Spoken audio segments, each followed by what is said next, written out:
That was a bit of a surprise for me. Andrew didn't give me any warning. I said, "Hey, can you bring me some gloves?" And he says, "Yes, but first, you're live." So here I am. Welcome in, everybody. I am Hedgie, and I am a home cook who was taught to cook by my paternal grandmother, and that was 45 years ago. And ever since then, I have been, well, from when I was 10 until I was 18, every summer, Grandma would teach me to cook. And after that, we used to go to garage sales and things like that, community sales. And I would pick up not only really old recipe books, I would also pick up church cookbooks and community cookbooks. And if anybody had anything handwritten, I tended to like to pick those up too. And I had started by that time looking for the recipes of my great aunt who did all of the cooking for holidays in our family. And she had died suddenly and without any kind of warning, and had taken her recipes with her. And we didn't have any of those recipes, so well, except for one, which was a relish that she gave my mother because she begged enough, I guess. And she didn't consider it any kind of a secret how to make it. I had asked her when I was growing up, could I have your recipes? And she said no, she was going to pass them on to her daughter, my cousin Neil. And uh, that never happened. So all of those are lost, and I've been trying, for the last 30 years to recover recipes or find ones that are close enough that I can fiddle with them and get them close to the recipes I remember. And I generally stream once or twice a week, and it's on varying days, usually once on the weekend and once somewhere about halfway through the week. And I usually do post them on my schedule on my page. And I normally cook comfort food, usually American comfort food, but I also like Italian food, and I like Asian food, and I like Mexican food, and food from the UK. And because I have food allergies, including garlic, which is a huge one to try to get around, especially if you're talking about other kinds of food, um, I have to make almost everything we eat at home.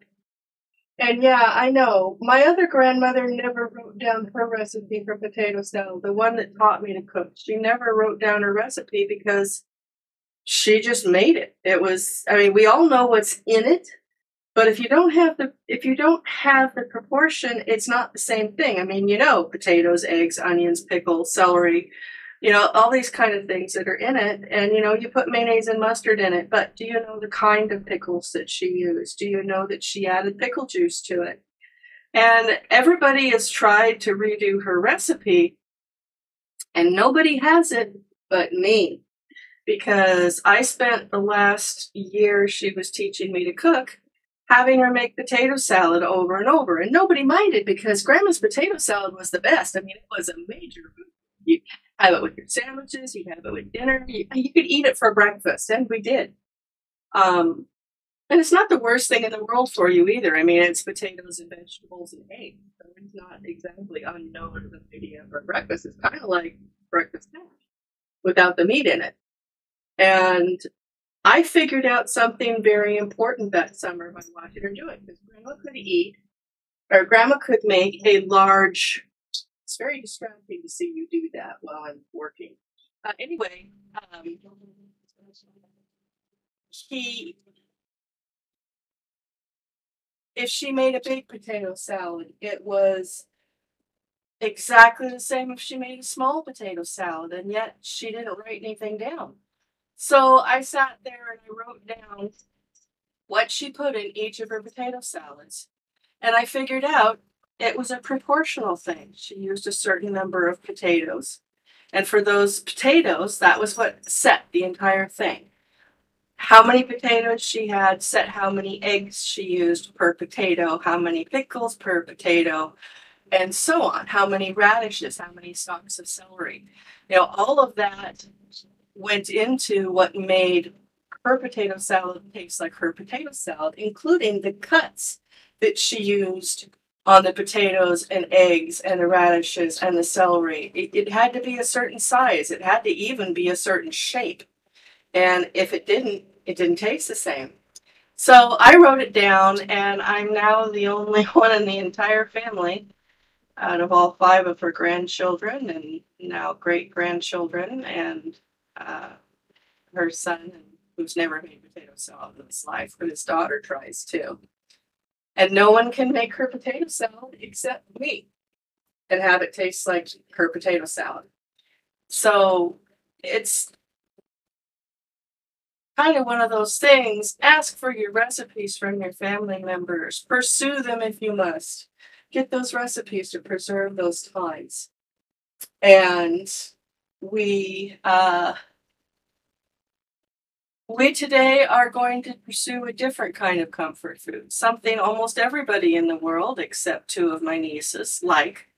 They're kind of strange children. They don't like melted cheese. They love cheese before it's melted, but once you melt it, they want nothing to do with it. So they don't like pizza. They don't like macaroni and cheese. They don't like lasagna, believe it or not. And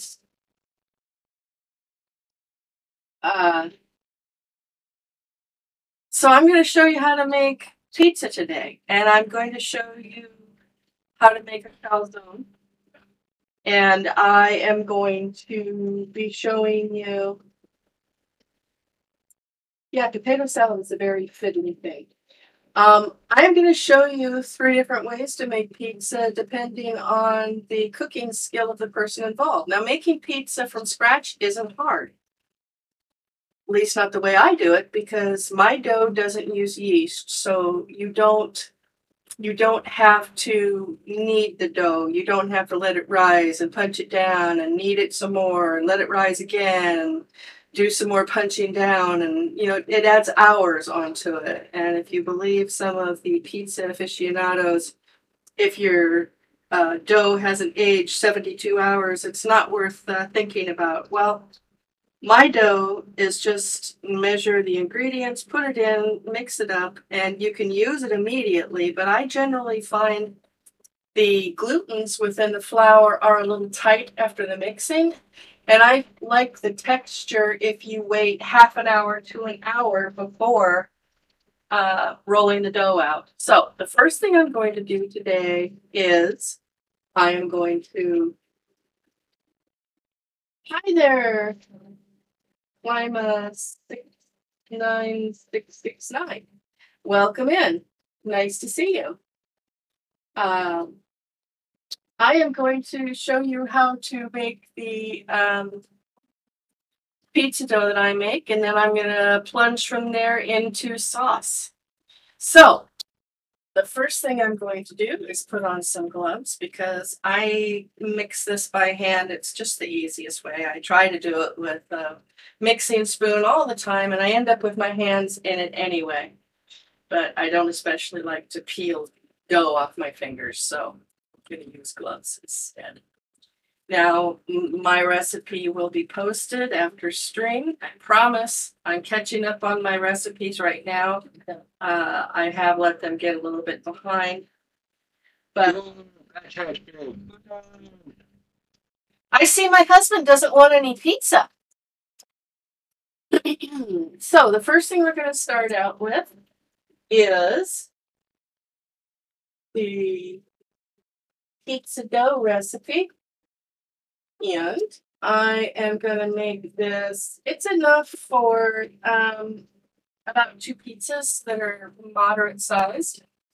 So I'm going to take and measure.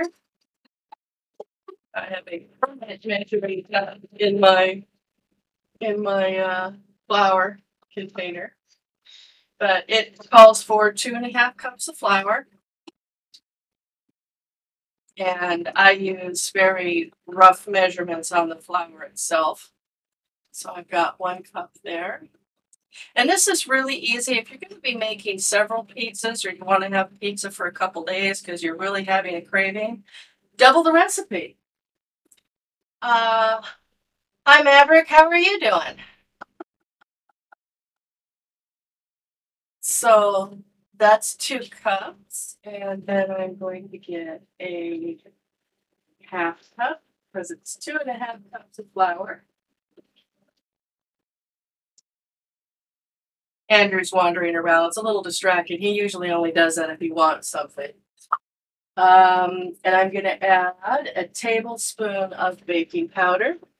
And you make sure it's baking powder, not baking soda. This is double-acting baking powder. And you want to make sure you use that instead of baking soda. It will not have the same reaction at all. And places like Clever Girl make it. You can also get it from Great Value. It really doesn't matter. It's not expensive. And I haven't really noticed a difference in brands. So, I mean, 1 tablespoon of baking powder. So I'm going to put that in here. And the top of the containers are pretty nice. They have this little metal lip along here that I hope you can see. Have this little metal lip along here that you can use to scrape your measurement flat. So I've got the tablespoon of baking soda in there. And then it calls for a teaspoon of salt. So I'm going to get out. That's a 1/2 teaspoon. That's 3/4. Here is a teaspoon. And I'm going to fill that with salt. Assuming I can get it open with gloves on. And at this point, you can actually add some herbs to this if you want. I don't generally find it necessary, but you could if you wanted to. And then you will want to mix it up so that you have your flour and soda and all of that combined. You can use a whisk for it or a spoon. You could use your hand for it. You just need to get it a little mixed and try not to flip it everywhere like I just did. So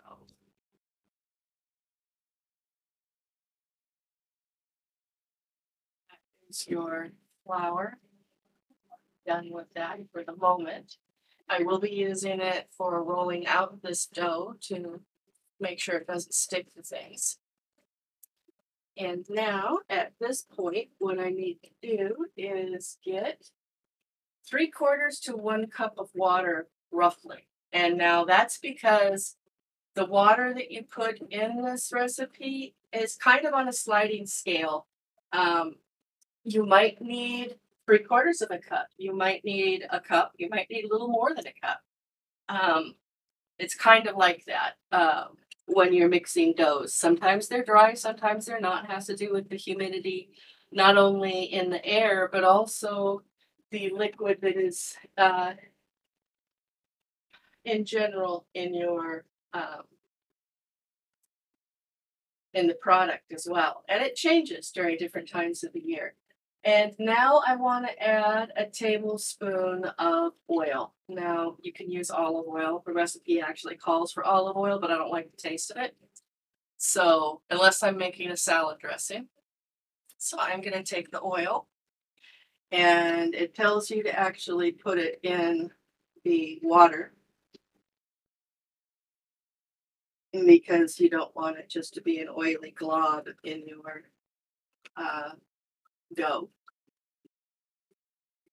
So that is that there. You can't really see it. This bowl is huge, by the way. This is my potato salad bowl. So that gives you some idea. So at this point, I am going to take and add about half the water. And then I'm going to take my hand and start mixing it up. The best, utility tool you have in the kitchen is your hand. Uh, Mixes everything, never wears out. And what you need to do is stir this up, and you want the dough to form a ball and be moist but not sticky. So that is, you're going to actually stop before you think you need to stop. But I do definitely see, but this is why I use gloves. I don't want this all over my hands. And as dry as it's been here lately, I'm going to add a whole cup and then keep mixing. And I may actually end up adding a tablespoon at a time of water after that. That's generally what you do with doughs, no matter what kind of dough you're making. If you're making pizza dough, if you're making bread dough, if you're making, pie crust. Yeah, this is way too dry at this point.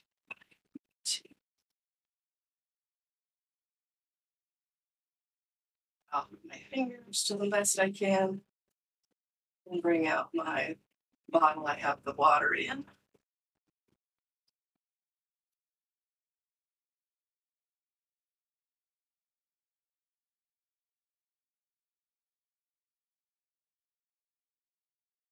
Get the water in here that I can take out by the tablespoonful.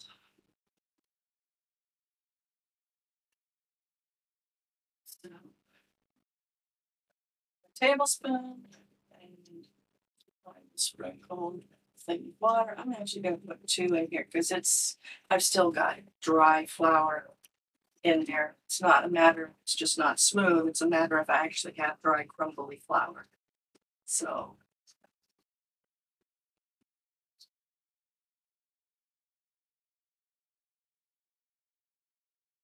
take another tablespoon.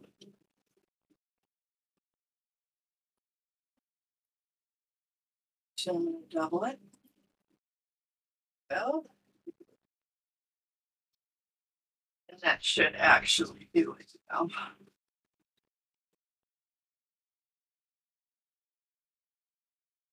The one thing I would not recommend at this point is you want to do this by hand, whether it is with your actual hand or with a spoon, because it is very easy to make a dough tough by over mixing.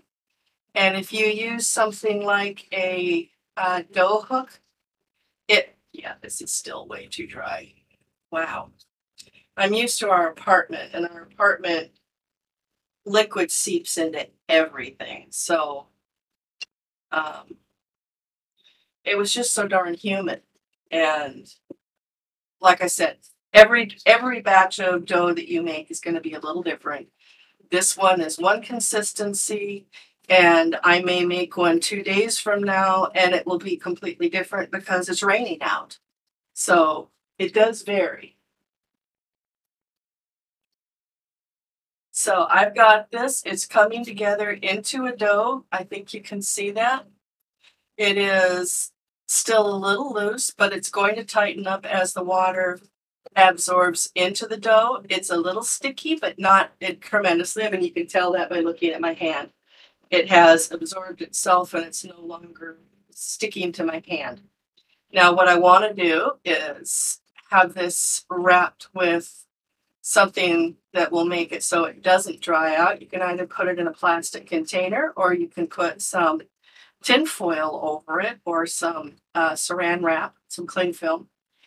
And that is what I will have my husband do because I forgot to ask for that. Shame on me. Okay.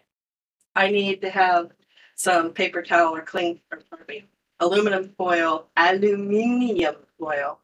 or cling film put over the top of that ball so that while it relaxes, it will not Over the top of that bowl? just over the top of the dough. So you can rip a piece off and I can mash it down on top of it. That's good. Aluminium. And then I just stick it down on top of here. And it's just we're just going to wait until the glutens in the flour relax. You can make this with deglutened flour. I'm not sure how that impacts glutens because it would never actually form glutens. I know that you can, now that we're talking about pizza crust, there's a variety of things you can have as pizza crust. And I am going to be making,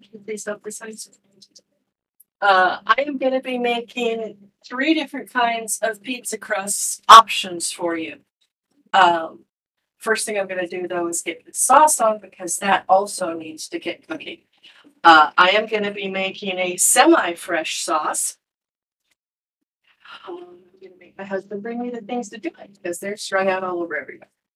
I need the tomato sauce, honey, the onions, and the tomatoes.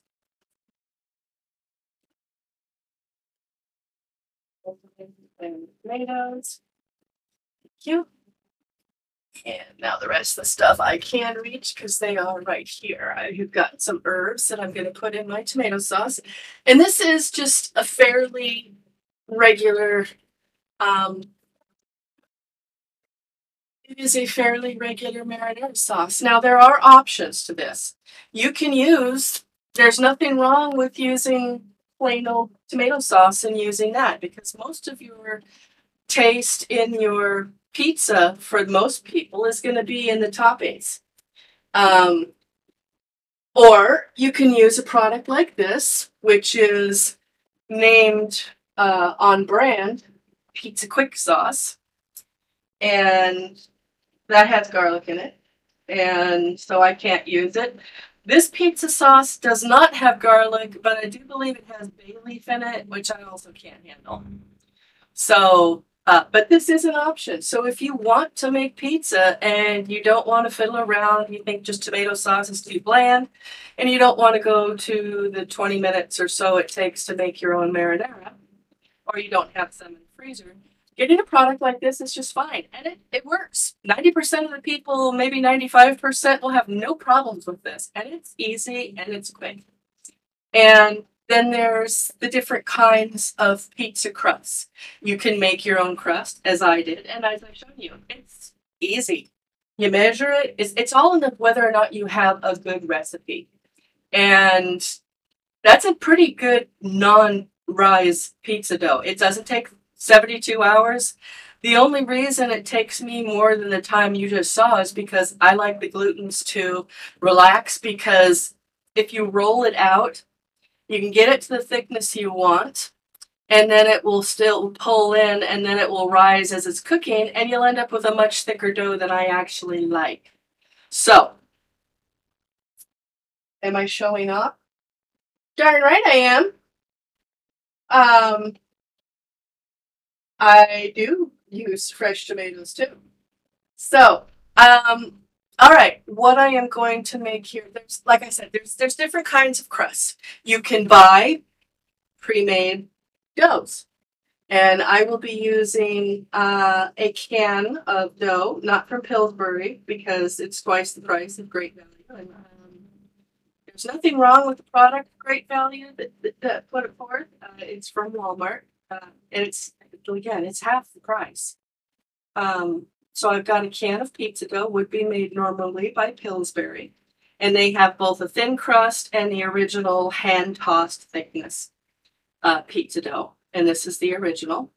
Another one, and this is what I actually recommended to a friend of mine that ran into the problem in Japan, that he was getting gout because he was eating too much meat. And he didn't know, he was in one of their little coffin apartments, so he didn't have a lot of space. They don't really have a proper kitchen. And they don't really have a proper stove set up. He didn't have an oven, for instance. He only had a cooktop. And Andrew and I have lived in a travel hotel that was a semi-suite. It had a kitchen there, and it only had a cooktop. And you can get flour tortillas, and you can make lovely crispy flour tortillas using it in a pizza, and you can cook this on the stovetop in a frying pan. Or you can also cook it in the oven. And I'm going to show you a flour tortilla pizza. I'm going to show you one using the purchased dough. I am going to show you one made with my dough. But the next thing we're going to do is get the sauce started because tomatoes need to cook or they taste tinny. If you are taking them from a can. If you are using fresh tomatoes, and you just chop them up and stick them in a pan and just heat them through, you're going to be adding sugar to tomatoes. And you should never have to add sugars to a tomato because if you cook them for 15 or 20 minutes, let them just simmer, they release the sugars that are in the fruit. And yes, tomatoes are a fruit. They are a berry. And they will release the sugars and the sugars will start to caramelize. And then you'll have this lovely, deep, wonderful, naturally sweet tomato sauce that you've made. And it will taste like you use fresh tomatoes and you haven't had to add sugar to it. So, never add sugar to your tomato sauce. Never, never, never, never, never. Ick. And that's how I feel about that. However, I am going to make a dual tomato sauce because I don't want to take and use 8 to 10 tomatoes. And these are a tomato called aroma tomato. They have a lot of flesh inside and they're very juicy and they tend to be available at good ripeness all year long. And they're cheap. These are 28 cents a piece, so you can get a pretty big bag for pretty cheap. And it'll be good quality. So I have got a 15-ounce can of tomato sauce here. And this is just non-additives. It's tomatoes and sea salt. And that's pretty much it. So I put that into that. And to that, as I did when I made my stewed tomatoes that I used a canned tomato product with. Where did my bag go? Don't know. Not going to worry about it. Okay, moving it off the side. I am going to add some fresh tomatoes to this as well. And I'm going to get this started heating up. And I'm just going to put this on a medium heat. I am going to, just my knife. I have one of Andrew's lovely sharpened knives here that just cut through tomatoes like butter. And I just do a fairly small dice on this, and they are going to be pureed at the end. So if you like a chunky tomato sauce on your pizzas, that's great. I like it to be smooth underneath it, so we're going to puree it when we're done. And I just do a fairly small dice because I want it to cook rapidly, and I want it to actually get its liquids released, its sugars released, and have those caramelized without it taking, 8 hours to make a tomato sauce. And there's nothing wrong with that. As a matter of fact, I have made some extremely lovely long cooked tomato sauces. And there's definitely a place for that. My lasagna sauce is like that. I do make that one by hand and out of fresh tomatoes and wine and herbs and other kinds of vegetables. And I let that simmer on the stove for hours, just simply hours. And it makes a lovely sauce that all of the flavors have married into, which is a cookie kind of way of saying that all of the flavors have combined through every drop. And what you've got is something that is absolutely delicious and combined instead of something that's just completely fresh, which you can tell the spices are in there, but it's the difference between a kind of under-seasoned taste to one that the flavor is bursting in every drop. And that's what the marriage of the spices and ingredients gives you. And you can either do it by cooking it the day before and letting it combine, or cooking it properly and it does it on its own. You know, you can do it by aging, or you can do it by cooking it on your stove.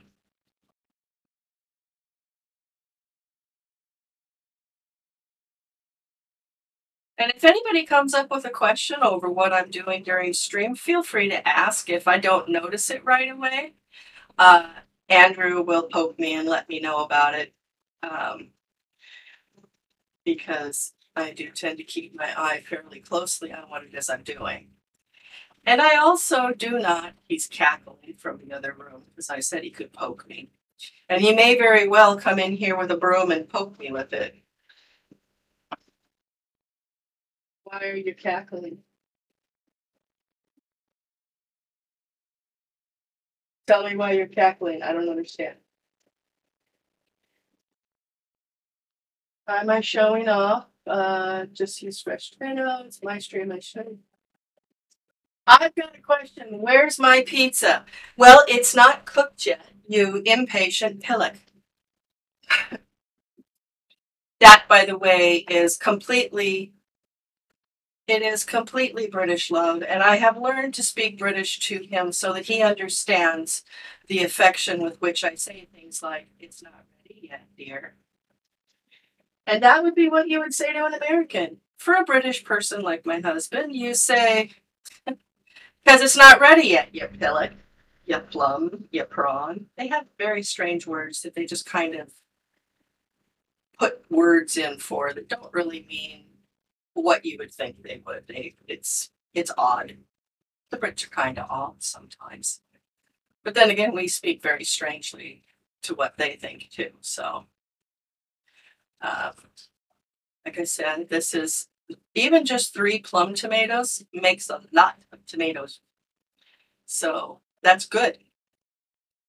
If you were going to make a couple family-sized pizzas, 3 plum tomatoes and some tomato juice or tomato sauce would be enough to make enough sauce.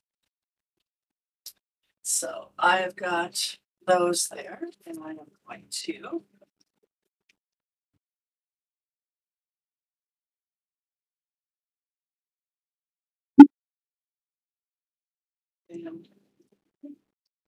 do this and ask for my board scraper, which is again a stupid move on my part.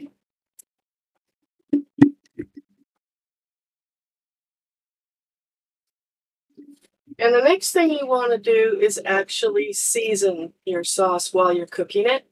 It will add to the taste of the sauce at the end. You can always just, add your salt at the end or whatever, but you only get really one chance to season it correctly at the start. Thank you, honey. This is called a board scraper. It is also a dough cutter. So if you do a lot of pastry, getting one of these to cut your dough for you is great. It even has, on one side, it has a ruler. So you can get all of your divisions exactly the same size. I'm going to wipe the board. Do you see what I did with that plastic bag you gave me? Because it's disappeared. It's not there.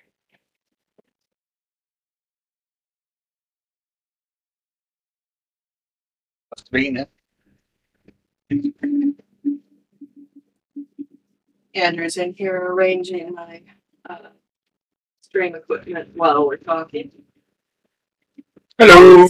Always a little distracting when the hubby comes in and just starts roaming. Okay, so I've got this tomato sauce going, and I'm going to give it a little bit of a stir here. And because I like to add a lot of vegetables to my sauces, thank you, sweetheart. Where'd it go? There it is. Because I like to add a lot of vegetables to my doughs, or sauces, pardon me. Sorry, blood sugar's getting a little low. I have problems with words then. Another thing that I commonly add to a lot of my tomato sauces and pasta sauces, instead of using a lot of the fresh vegetables, which are available best in spring and summer, I will use things like this lovely low sodium V8 juice because it is tomato juice and it also has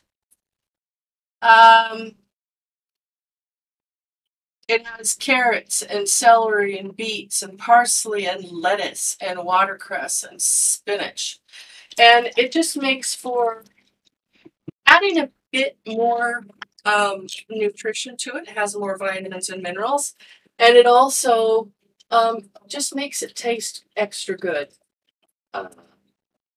It adds to the mix. So this is a 12-ounce can. You can get little bitty ones if you want to.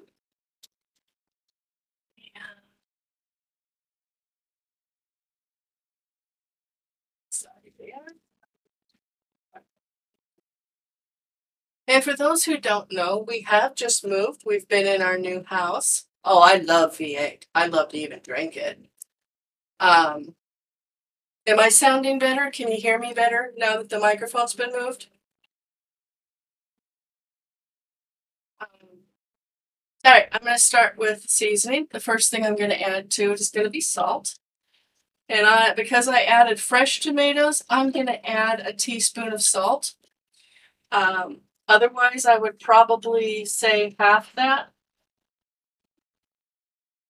And so I've got a teaspoon of salt in here now. And I'm going to stir that around a little bit. Now what I want to do with this is get it so that it is actually coming to a simmer, or the tomatoes and the onions I'm going to put in it will not actually cook. So I'm going to raise the temperature to a medium to medium high on if you were doing this on a stovetop. Yeah, Mr. Hedge, not so much. He likes tomato sauce. He likes things that have tomatoes in it. He's not so much for drinking tomato juice. He likes apple juice, and he'll drink some other kinds of juices, but that's not particularly one of his things that I've ever seen him drink. So, or even profess a wanting for. Now, as whenever I cook or cut onions, I always cut the growth end of the onion, and I leave the root end there to hold the layers of the onion together, so I don't have to fight the onion the whole time with having the different layers of the onion fall apart. This root bulb here will actually hold them in place, which is handy. So I'm going to get some of these out of the way now. And I'm hoping eventually to get a second camera for you all.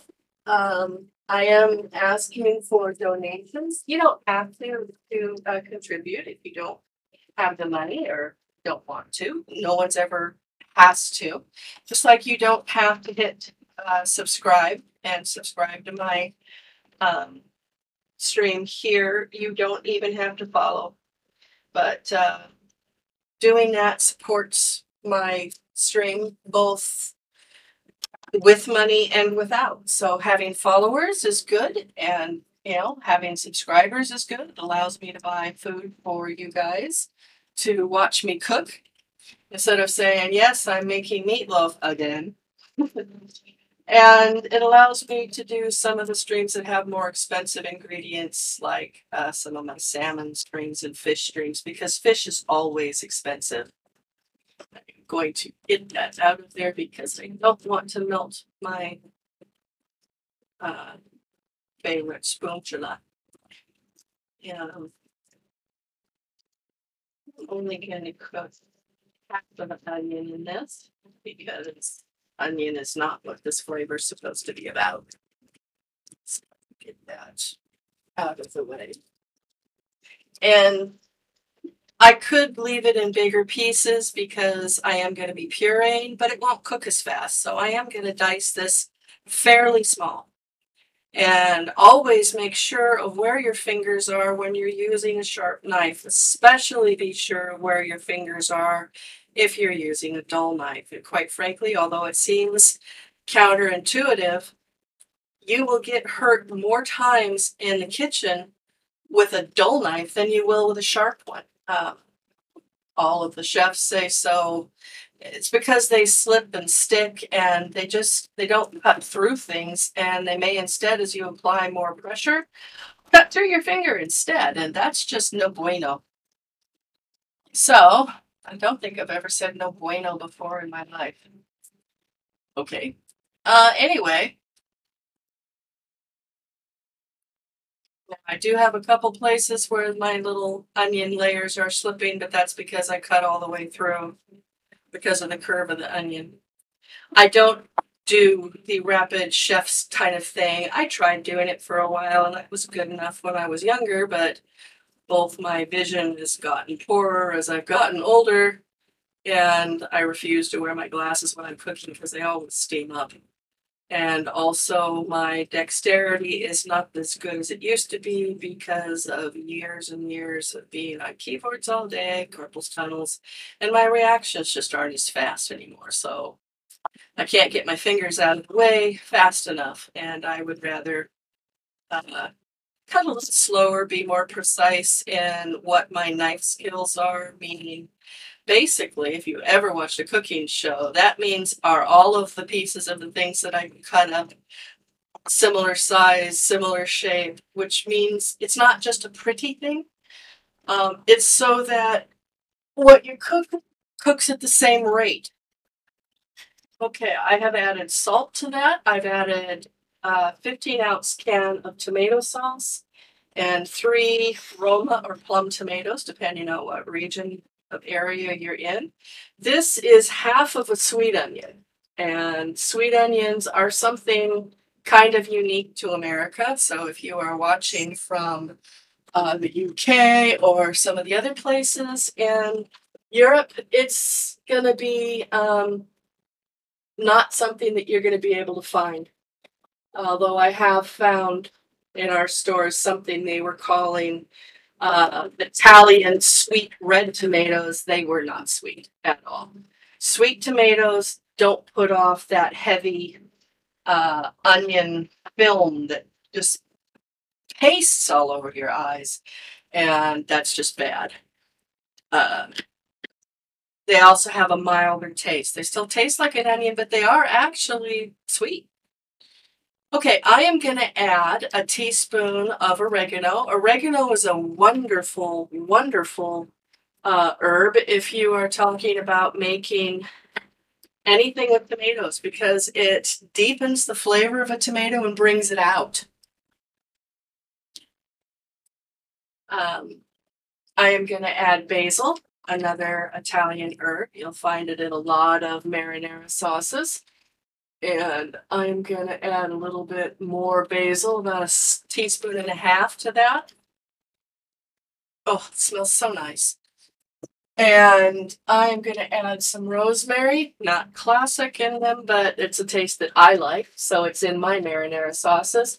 And I am adding about 1/4 teaspoon of ground dried rosemary, and this is in a grinding, like a pepper mill.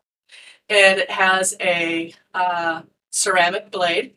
I got them in a pack of 3. All of the equipment that I use online is shown in my Discord under stream equipment. Everything from this Farberware hot plate to the pans to the little things that I use in here. So if you see it and think it's just the darn neatest thing you've ever seen in your life, you can get yourself some. And no, I don't sell them. I don't get any money for it. I'm not sponsored in any way yet. I am going to add I'm going to call it a scant teaspoon of ground sage, because it's not quite a whole teaspoon. But I don't want as little as a half a teaspoon. So I've got that in there, and then I am going to hand measure just there we go, a tablespoon of parsley, because parsley is high in iron, and it's pretty, and it really tastes good in a lot of different things. So I'm going to turn this heat back down to medium because it's simmering. I don't really want this to boil like heck. I don't want it to burn. I just need it to be a simmer, an active simmer, which means you have bubbles that come up, but it's not at a rolling boil. It's nothing violent. It's not going to be popping and spitting all over your stove. And that's enough to cook the tomatoes, cook the onions, combine the herbs. Uh-oh, somebody redeemed Pink Pig. I don't know who redeemed it. I could guess. I might think it was my husband. And here is our stream mascot. It's Pink Pig. Pink Pig. Yay! It's Pink Pig. Yay! Pink Pig. Wah, wah, wah. Anyway, this is Pink Pig, and she's going to be watching me make the pizzas. So I'm going to take her out of the way so she won't get splattered with anything.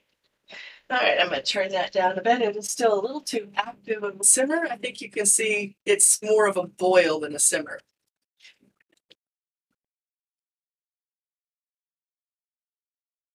And you want to stir this every now and then so that nothing sticks or burns to the side. This is an extremely nice cooking pot.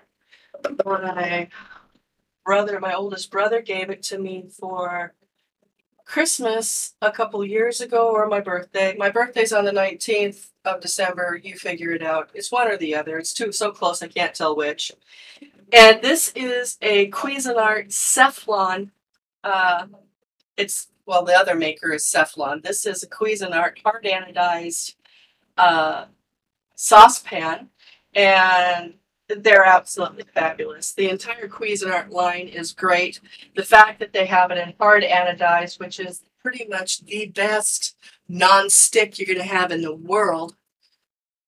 It's the thickest coating. It has the best survivability. These things can last for decades. My cousin got a whole cooking set of the very expensive Cephalon set, and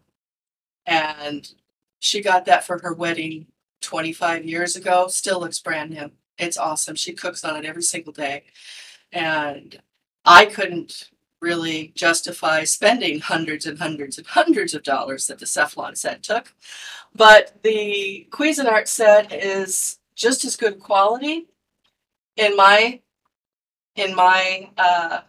estimation, and it is also a lot cheaper. This pot was $34.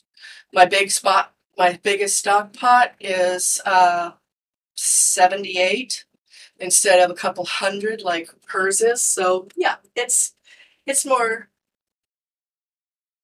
You saw a pink hedgehog plushie. Aww, everybody likes hedgehogs. Okay, so I am going to get started on the first pizza I was talking about, and that was the one where I use flour tortillas. And I use two of them because one flour tortilla, and this is not wanting to open. There we go. I use two because they need to be a little bit thicker than they are. Maybe if I use something like a naan bread or something like that, it would work a little better, but it's cheap. You can make them. Your kids can make these. So it's no mixing. It's very little mess. And like I said, your kids can make this.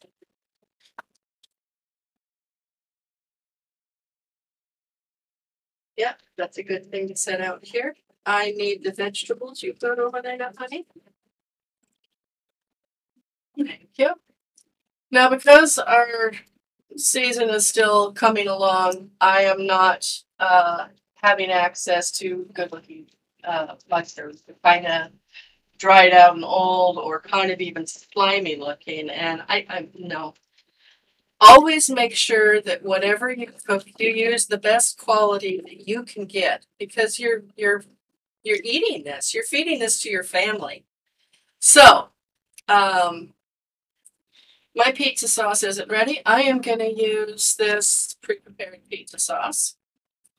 And what I do is I put down a scant layer Couple tablespoons of the pizza sauce on the bottom.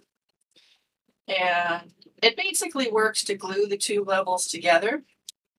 You could also put cheese in it in between to do that, and I have done that before in the past, kind of like a completely stuffed crust pizza. And if you are familiar with Pizza Hut pizza, this is the equivalent of in texture and thickness when you're done, and crunchiness of their thin and crispy dough. So if you really like thin, crispy dough pizzas, and I do, this might be something that you prefer to do. And it is certainly, as you can see, really easy to do. This is just a couple spoonfuls of sauce. And as you can see, they've got herbs in this too. I can smell basil in it. I can smell the oregano. There's definitely parsley in here. There's no garlic in it. If there was, it would basically stop my breathing. And that's not a fun thing. I think it has bay leaf though. Bay leaf makes my stomach hurt a little bit. Gives me basically a sort of a painful acid stomach, and that's not fun. But I can drink milk with it. So I take this, and so we took these out. We opened up a can. We took and got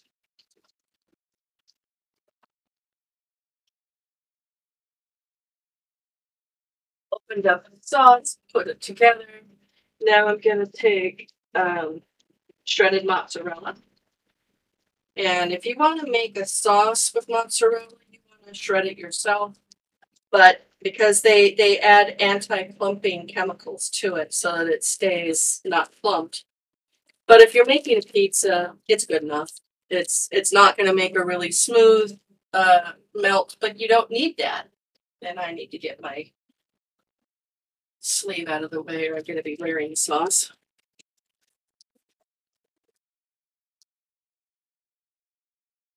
And I add a couple handfuls of this. This is a burrito-sized crust. And you want to preheat your oven to 425 for all three of these different crusts that I'm going to show you. You can buy things like the Boboli pizzas, which are a more classic pizza dough that they have semi-pre-baked for you, and you use that as your base. You can get the pizza doughs that are pizza crusts that are already made, they're made of cauliflower, or you can make it yourself. That's also very, very tasty, and you can get those frozen. You thaw them out, and that would make it a keto thing. I don't know if Mr. Nagatron is still doing keto or not. I know he said he felt so much better when he did. So I'm kind of prolific with the cheese. We like cheese here, and a lot of times that is my only protein. So I use a lot of dairy products. So we have that here. I am going to take some black olives, which for time's sake I haven't cut up, and I'm going to scatter them on pizza. You wouldn't want to add the whole can to just one pizza because that is a lot of sodium. Tastes good. My niece is like that too, Mrs. Nog. She does a keto diet to help control not only diet and how she feels, but it also helps. It helps her feel better mentally. She just feels clearer, and I can understand that because when I feel sick, I'm not thinking real clear either. So I've got some olives on here, and I am going to add some canned mushrooms. I prefer fresh, but like I said, we're not in a good growing season yet, apparently, or they've changed the people who they get their mushrooms from at my store. You want to, in all of these, you probably want to keep your pizza toppings to about 4 toppings after the cheese, or what you're going to have is so much liquid and weight coming off of it that it's going to make it so that your dough is a little soggy, especially if you're talking vegetables or meats. Okay, and there's that. I am also going to add some artichoke quarters to this, but I am going to take and chop them lightly because they're a bit too big to just stick on the pizza. And I like artichokes on my pizza. I also like pineapple, and I thought about making a pineapple pizza because I do love them, especially in the vegetarian aspect. But I'm going to be making so many pizzas already, and in taste testing some of the pizzas that I'm going to show you tonight, we've already had probably 5 pizzas this week, and I don't want to make much more than I'm going to be making tonight. So this is going to be I'm going to be making 2 vegetarians and 1 pizza that is meat. And these could be made vegan. You can get the vegan mozzarella cheese. There are some that are very nice, actually. They do melt. They do taste cheese-like. They have the stretchy aspect of cheese. They're acceptable. We ran into this because my mother is allergic to dairy the way I'm allergic to garlic. And it was a lot because she used to drink milk all the time. She always drank it growing up. She drank it as a young woman, as an older woman, and then she discovered when she was 75, she started getting sick, and every time she ate anything with dairy in it, she got sick. And so we had to take all dairy out of her cooking, including I started making her own bread because that has milk in it in a lot of cases. Okay, honey, take this pizza away. And this is, what is the size? It says burrito size. It is probably an 11 ounce or 11 inch.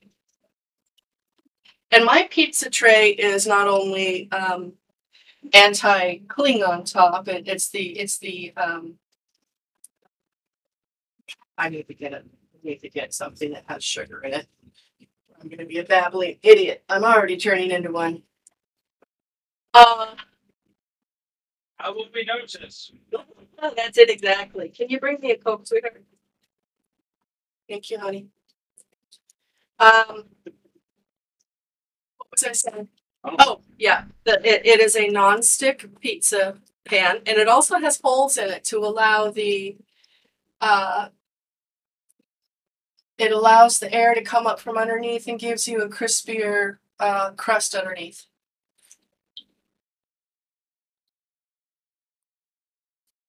I talk a lot about sugar because I'm a diabetic. So if I don't have enough sugar, it kind of interferes with my thinking. Now, 2 of the pizzas that are coming up, I am going to be making a calzone next. And I had some thinking a while ago. I was trying to think of how could I make a pizza that is not boring, just same old, let's put some mushrooms on it, let's, put some tomatoes on it, maybe some pineapple. It was just kind of boring.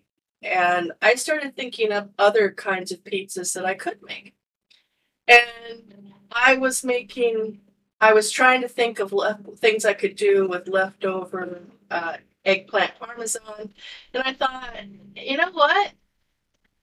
Eggplant parmesan is eggplant that you bread and fry, in my case in the oven, so that it isn't absorbing all the oils in the world and tasting disgusting, because they just become oil bombs Eggplants are actually something that will suck in oils like a sponge. If you're going to fry them and you're not using a deep fat fryer, very high heat and very quickly, what you're going to end up with is a pan fried thing that is just soaked in oil, and that is just not pleasant, not for anybody. So my grandmother taught me to she taught me to make oven fried eggplant, and I did that on my eggplant and chicken parm streams. So I'm not going to repeat the recipe here. You can look it up. It is in my Discord along with every recipe I've ever cooked on stream for the last year and a bit. But you cook these in the stove, in the oven. You brush them with mayonnaise, you bread them, and you end up with these very lightly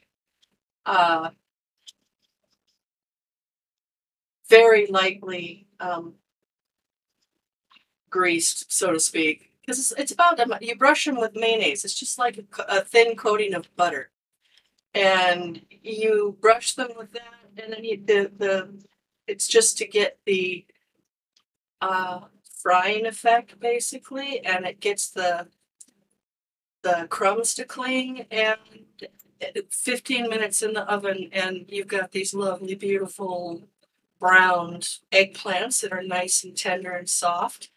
And you can make eggplant parmesan with them, or you can make, sandwiches with them.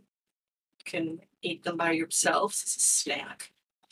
And I got to thinking, eggplant parmesan is fried eggplant and marinara sauce and mozzarella cheese with pasta. And if you make it as a sandwich, you just put it on, a toasted roll. And I did. Well, when I did that, I got to thinking, and I said, I bet it would taste the same on pizza. It would be kind of like a eggplant parm sandwich, but it would be on a pizza with long, stretchy cheese and be absolutely delicious. And I made them last night, and we shared an eggplant parm pizza, and it was good.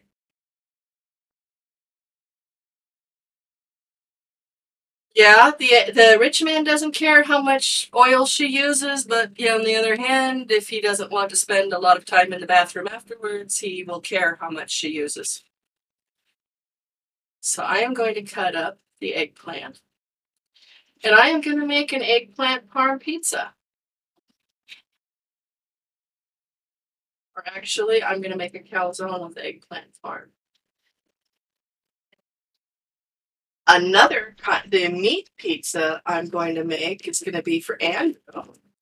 And for that, as I said, with the whole eggplant parm thing, I said, I bet chicken parm would taste good on a pizza, or a combination of the two, eggplant and chicken. So I have my chicken parm here. This is made with breaded fried chicken thighs and chicken breasts.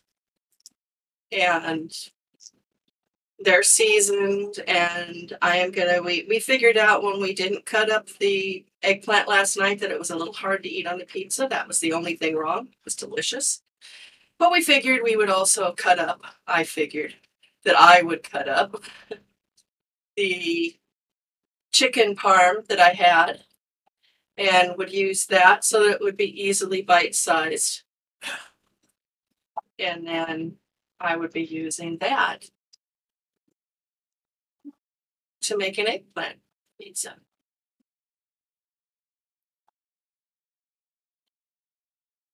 So I've got one chicken thigh here, and I have got one chicken breast half, and that is more than enough for a full-size pizza that I will be making with my homemade dough.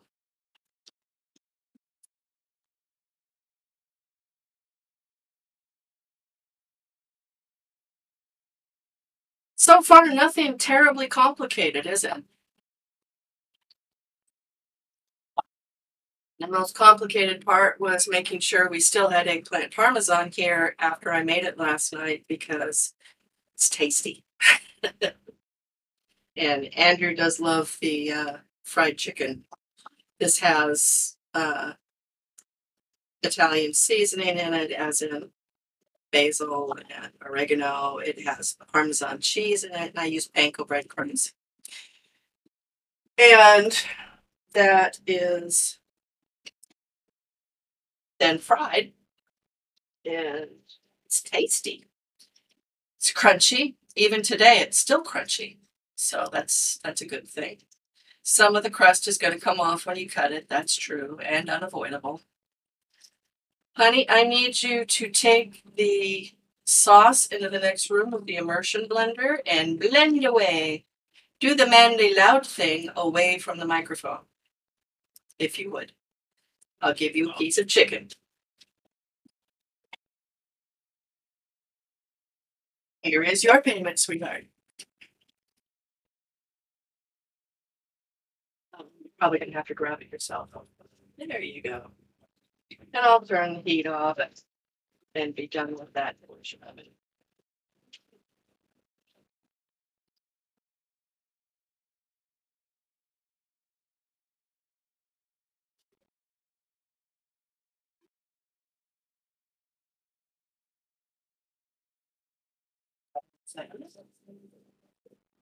Not done with one of those.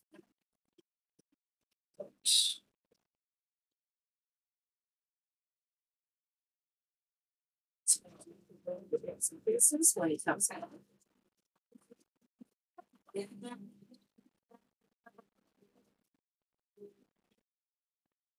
but the sauce will be back. He's making a very loud, grindy noise in the kitchen with it.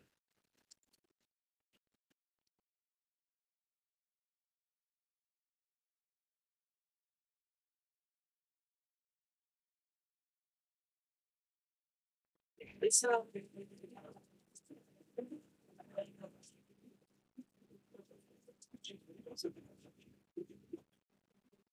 I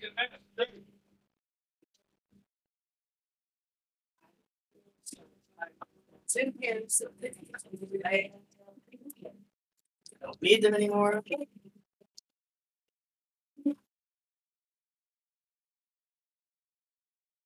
It's more space.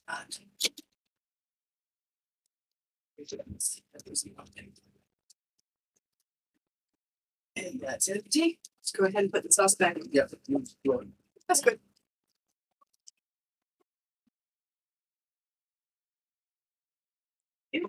Oh no, that bit's poison. Can you take some of these things away, honey? Huh? I don't need that, and I don't need most of the things over here anymore. And just leave these 2 cans and that sauce, and that's it.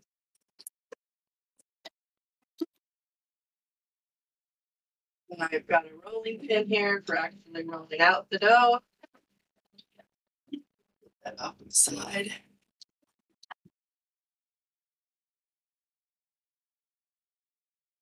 One of the interesting things about this Farberware hot pot is their hot plate is the fact that instead of having a coil burner, they have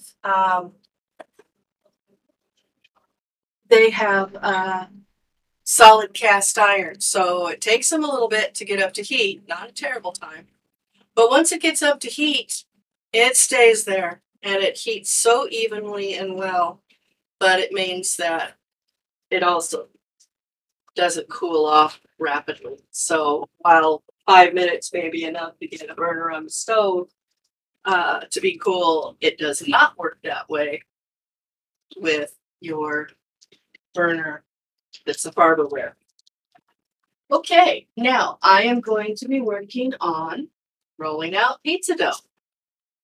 And there's not much rolling involved in this because the next dough I'm going to use is going to be the pizza dough in a pan. I don't know why this is wet.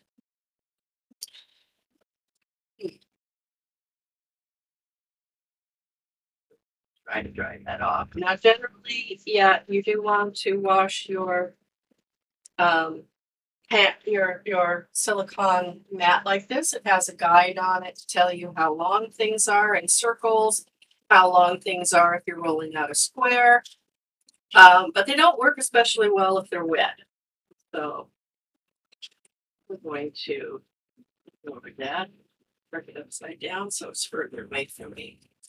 Now that the first pizza you saw me make, which is still cooking in the oven, should be done very shortly, was the pizza made with tortillas. And that was one option, along with the other options of the dry prepared ones like the bovoli pizza or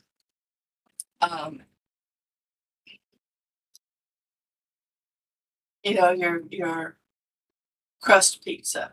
This is a pizza crust you can get in a can. And this one makes a thick pizza. If you don't mash it down a little bit, it makes a regular pizza. Directions, peel in the directions of the arrow. It's just like if you get crescent roll mix or the mix from Pillsbury that is all about the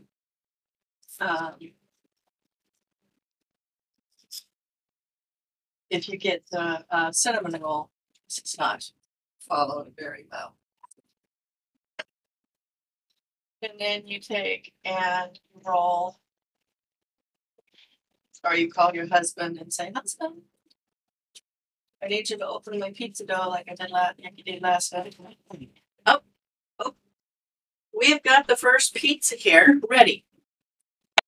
And as you can see, the cheese is melted all the way around, and it is, in fact, crispy on the sides. The pizza itself, the cheese has some goldening to it. So I need to have this now tipped out after this is the one that comes the easiest off of this. Can you tip it onto there so it can be cut, and then we can get a picture of a piece of pizza. Slides right off. And that could be set aside for me. And then I just use my pizza cutter on it. And I might take a picture first,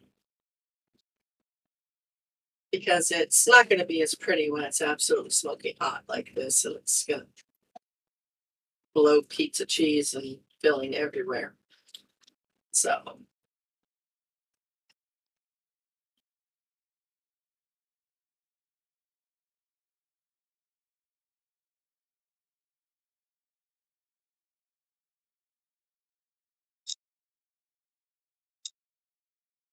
okay.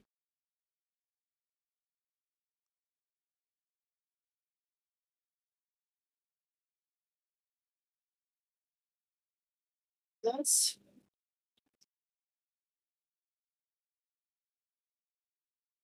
hot. Sticking your finger in molten cheese. Hot. Hot.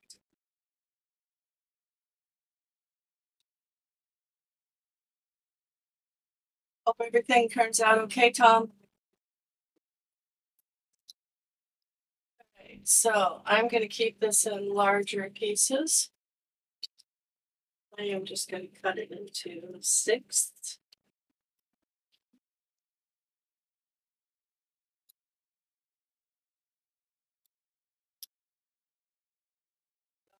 It does this so quickly, probably because it does it quickly.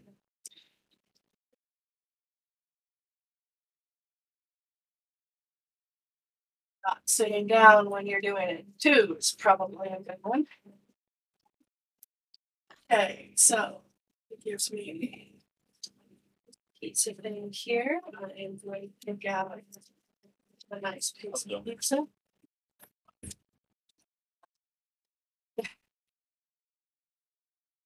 And as I say this, pizza cheese comes off everywhere.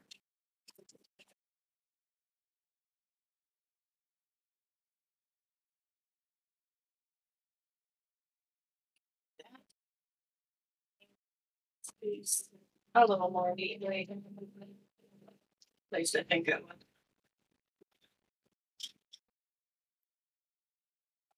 cut.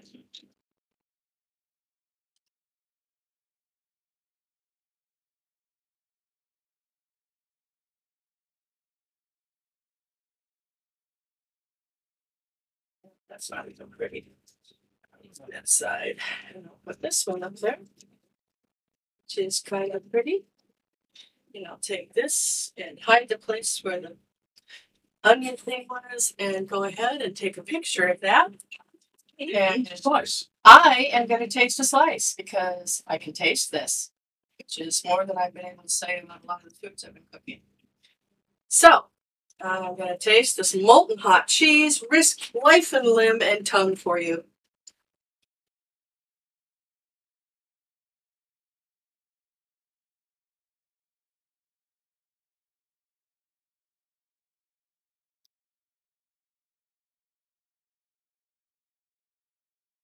The benefit of this kind of dough, excuse me,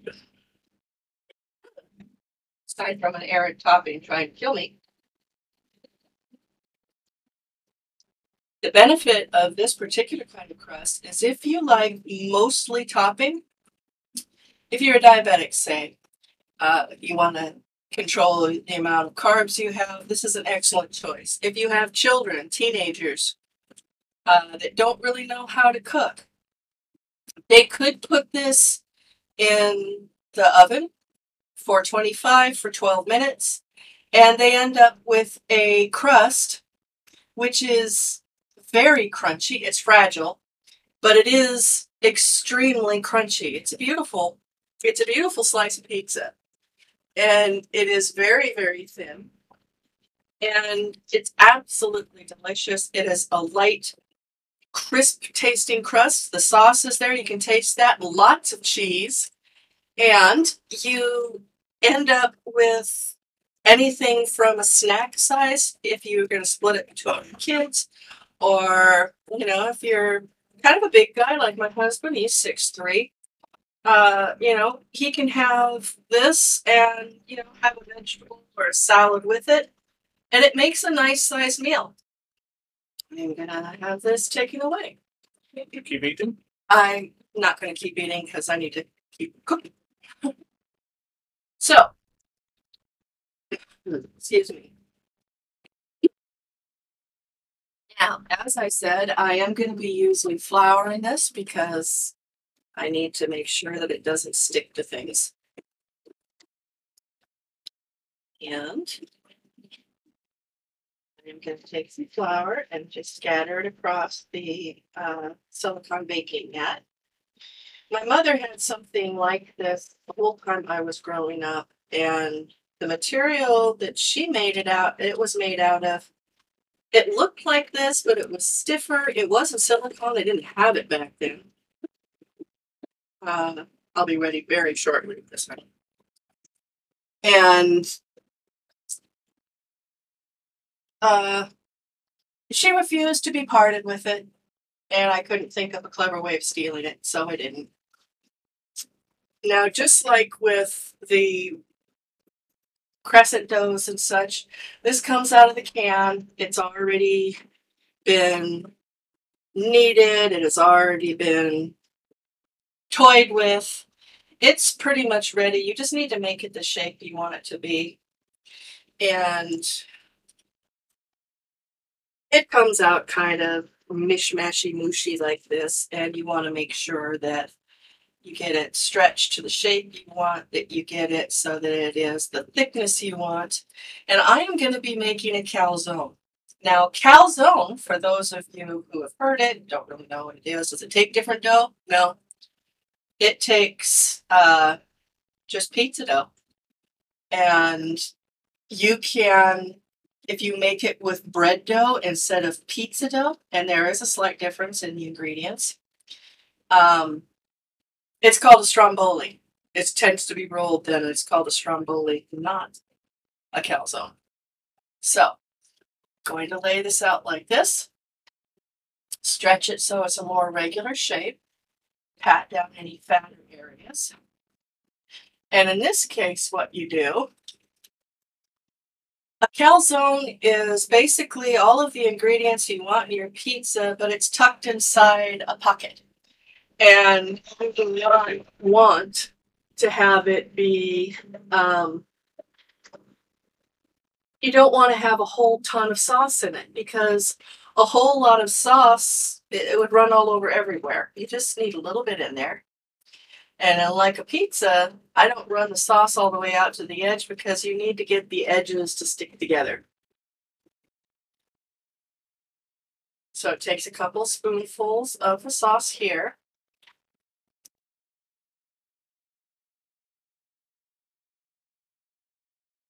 Then,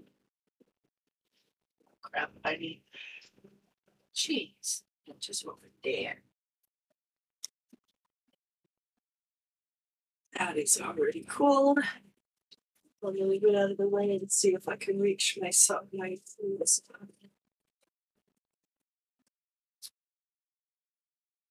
It is all the way over on my spare table.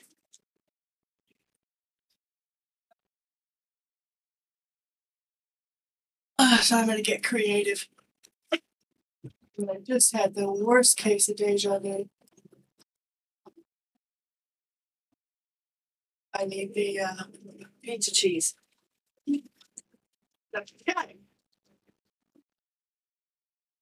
Now, what I did, I'm going to cut the top off for a new container of mozzarella cheese because, as I said, we have been testing pizzas all this week. We've been going through. Yeah, yes, he says it's been a horrible. It's just awful. I've made him suffer so much, and I add a nice layer of cheese on this all the way across because I like to have the cheese on both sides of my calzone. So it's actually basically a melted cheese sandwich that has pizza fillings, and when it's done, you actually take and dip the calzone in sauce when you eat it. So you get all the sauce you want. You can either have a lot of sauce, just a little sauce. You get all of this, but you control it when you have your pizza sauce there. So I'm going to take some water and put it in a bowl. And I will later be putting sauce in that to be dipped.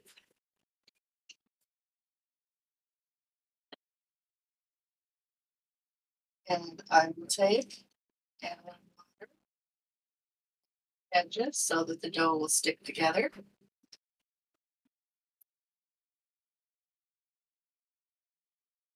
And I am personally shocked I haven't had a kitten up here meowing at me yet because her favorite thing in the world is cheese.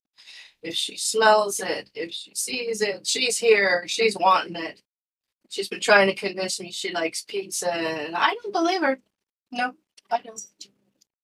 Now I'm going to take the eggplant. Oh, she is prowling around down there. I can see her. And I am going to layer this out on my pizza dough. Like I said, this is basically the same thing as Pillsbury's pizza dough, except it's made by Great Value. This makes a very nice pizza dough. It is approximately the same flavor and consistency as a good frozen pizza. It's not quite as nice as the homemade pizza dough, but it's very good. And then because I'm me and I like them, I'm going to throw a couple olives on this too.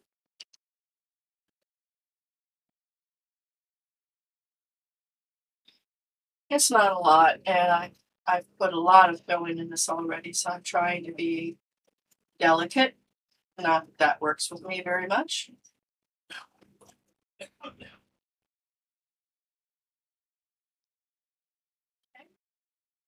And now what you do is you take the calzone and you pull it up over itself.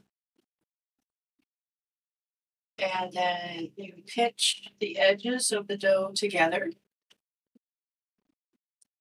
and kind of push in to make sure it is adhering to itself.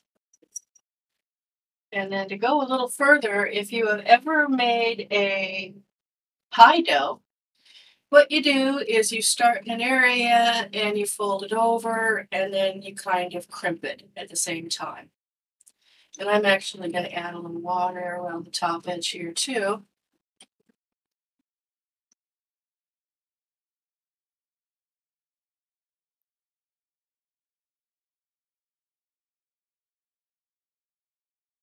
That first part wasn't really adhering. So I roll it up over itself, kind of mash it down.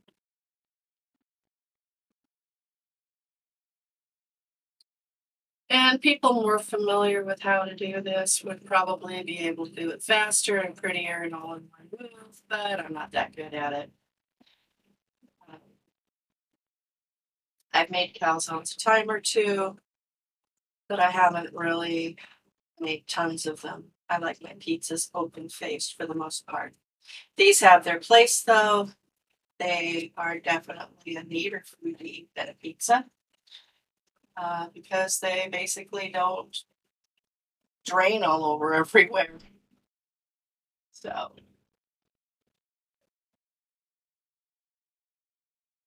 okay, so I have got that. And now I'm going to go through here and I'm actually going to kind of crimp it like you would a pie. Just gives it a little bit of a pretty edge, and it also makes it so it stays together a little bit more.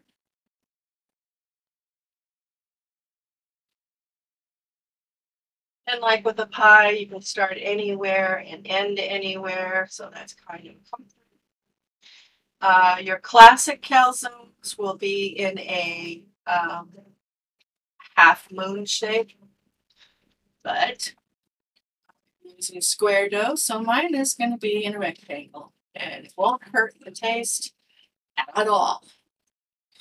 Now, I'm going to Use this one on.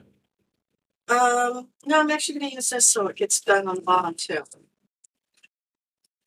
This is a challenge. Everything with this challenge with you. Yes, but it's a tasty challenge.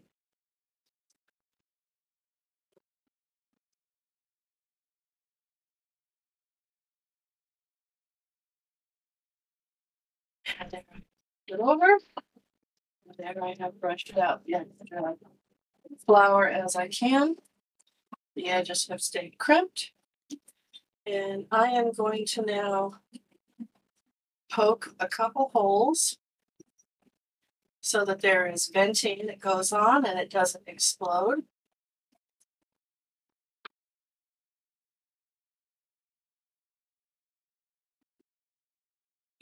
There we go.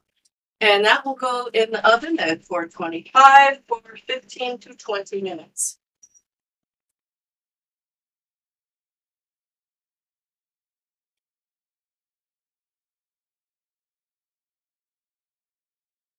All right. So we've done 2 pizzas so far. One of them is the calzone. I've made and that was made with the purchased dough. I have made a thin and crispy, extremely fast to make tortilla pizza. And like I said, you can cook them on the stove top in a frying pan. You do it dry. So you would take a nonstick pan and you then take a nonstick pan and you bring it up to about a medium high heat and you put a tortilla down in the bottom of the pan and you would then put the couple teaspoons of sauce, tablespoons of sauce on it, spread it out, put the other piece of tortilla on top of it, and you would let that cook for about 3 or 4 minutes, and then put the spatula under it, flip the whole thing over. Then you'll have this nice toasty tortilla on the top. The raw tortilla is underneath. You add the sauce over the tortilla, as you saw me do here. And then you just go ahead and bring the pizza together really quick. You put the sauce on, or you put the sauce on, you put the cheese on, you put whatever tops on you want it. And then you put the lid on top of the pizza for about 2 minutes, and that will keep the heat in. And take it off for the last about minute that it's going to need to cook. And you slide it onto a plate, you cut it, and you have a very toasty stovetop pizza. You don't have to worry about doing pizza pans or pizza trays or anything like that. It's just done. And another option you can do for the tortilla pizzas that you can't do with any other kind of crust is you can take and make your pizza in the microwave. So if your children aren't even old enough to make the pizza in the oven top unsupervised,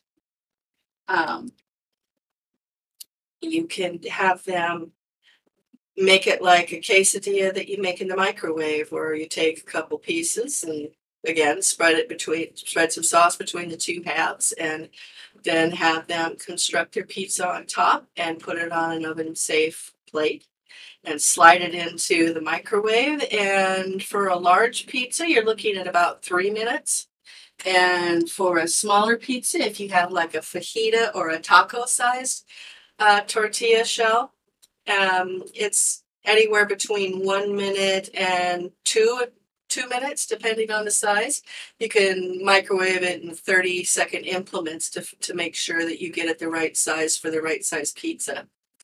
And that one can be a great meal for them.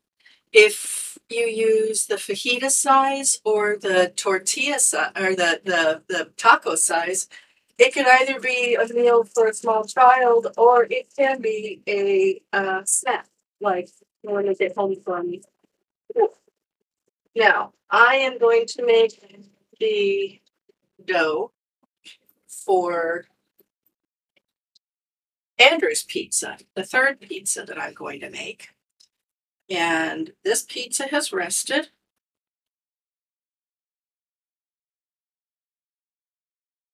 I don't hear what you're saying. And it's a little tacky. Hey, Packer. Welcome in. You've missed 2 of the ways that I make pizza. I have mixed this pizza dough ahead of time. It's got a little bit of drying on it because the seal wasn't perfect. And this is one of the things that you can do with the board scraper / dough cutter. And that is, you cut your dough.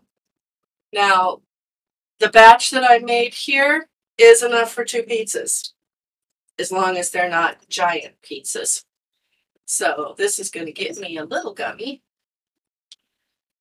So I'm going to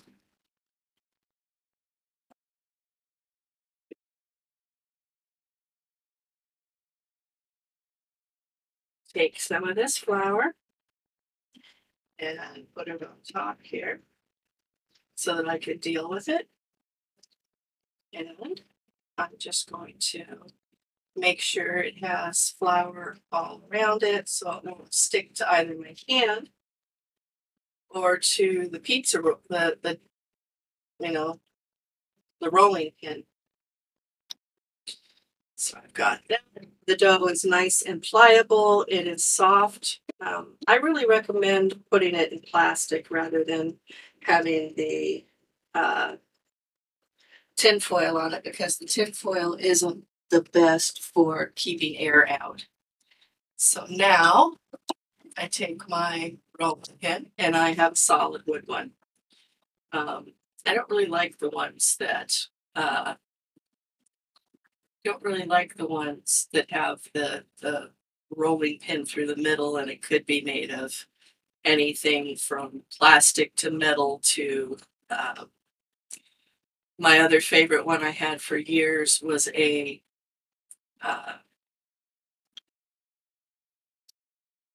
marble one that I use for pastries, because the marble stays cold and it will not melt your butter or shortening that you have in your pie crust or your cinnamon rolls or any kind of pastry that you make. Now, this is not going to be a hugely even pizza. It's a home pizza. It doesn't have to be perfect. My pie crusts are never perfect either. They're not really round until I get them in the pie pan and then trim them. But that's fine. And you'll notice that while this does pull back a little, if you're seeing what it's doing, it is pulling back a little as I roll it, but nothing like it would be if I hadn't let it rest. And that matters because when this cooks, the baking soda inside of it, baking powder, pardon me, the baking powder inside of it is going to make it so that it rises. So whatever thickness that you roll it out to is not the thickness you're going to end up with. It is going to be thicker. And this just has a lovely flavor to it. It is a fresh dough. Fresh doughs are always better. And unless you don't know how to make them. In which case, the first couple times can be a bit of an adventure. We'll call it an adventure. Adventure is a good word. I am just going to roll this out. When the pizza actually comes back here, the calzone, I can get it and have it cut.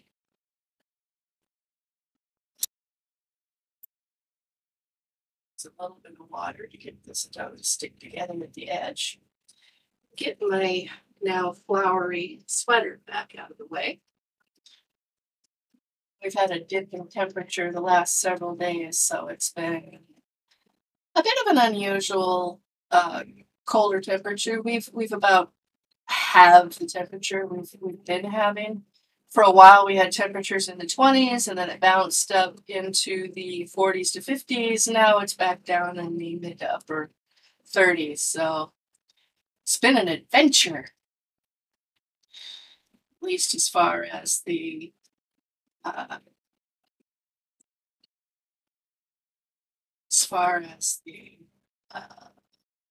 weather has to go. He's prompting me now because I'm sounding like an idiot. Anyway, so this is, as you see, I've rolled this out and it is maintaining its shape, such as it is. It's not a pretty shape, but hey, it works. So I am going to now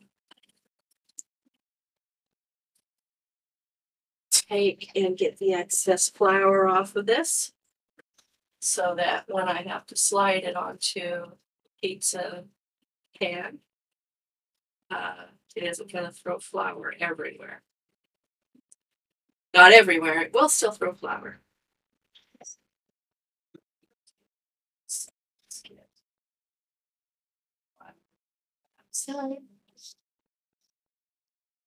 Now, if I hadn't floured the silicone, the pizza dough would be clinging to this, and that would be bad. When you make this, if you want to, you can scatter some Parmesan cheese around the very outside of it, and it will make it be a little toasty cheesy around the edges, and cheesiness that you wouldn't have with just the mozzarella. You can use any topping you like. For this one, I am going to use the chicken parm that I made for Andrew last night and honestly for the stream today. So, this flour. And now, how much time do I have left on the calzone, sweetheart?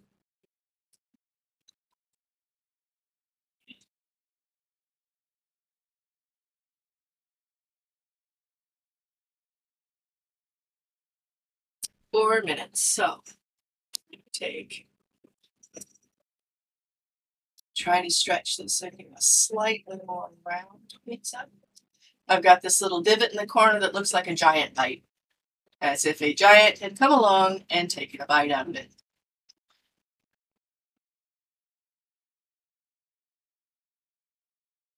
Now, if you were going to do your pizza tossing and all this, now you have to remember, this is a pizza dough that I made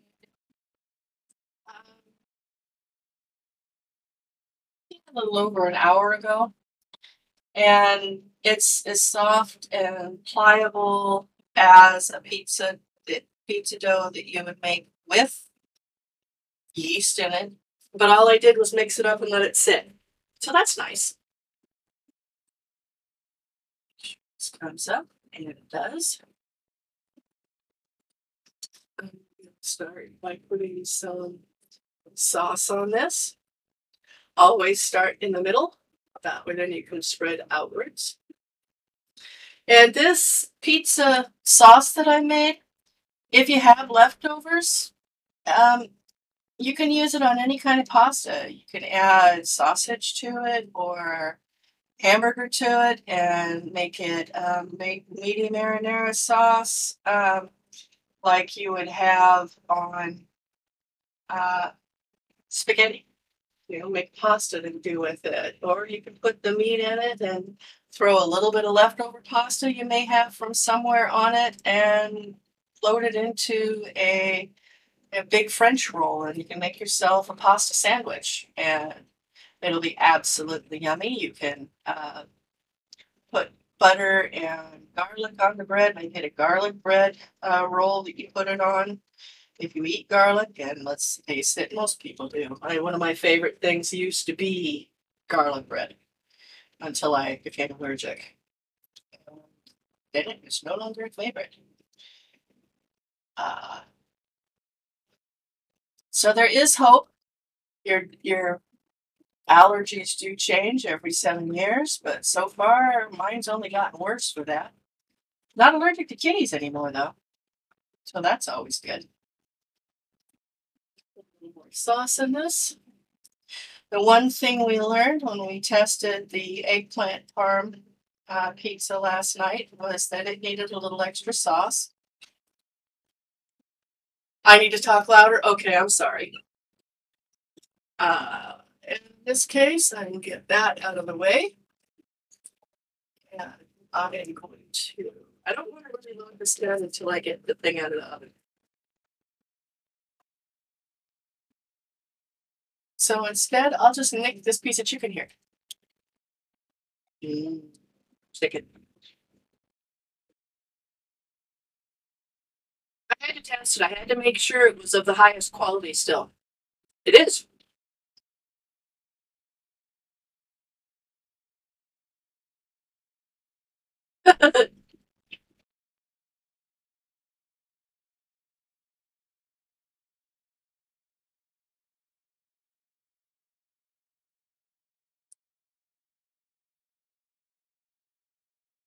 Yeah.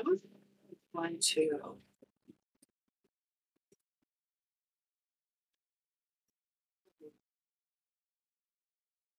This up and kind of move it to the side. Did you want to move it over to that thing for me?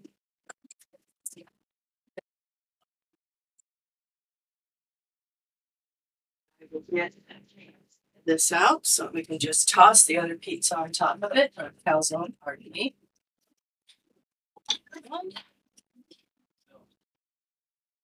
Extra water is not gonna hurt us at all. So I'm going to take and pour some of this over to it.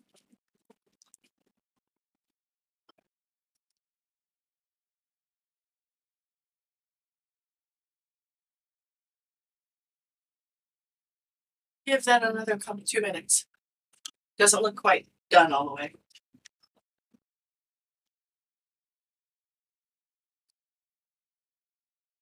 I didn't flatten the sauce out very much, or the pizza dough out very much that I used on the calzone, so it still looks a little pale. And this is being cooked at 425. Pizza is a high temperature thing. When you stop and think that as they go through the pizza ovens at a pizza parlor, Pizza is being cooked at 800 or 900 degrees, and it's taking only 7 to 9 minutes, unless you're talking about a deep dish pizza. So pizza is a fast item to cook.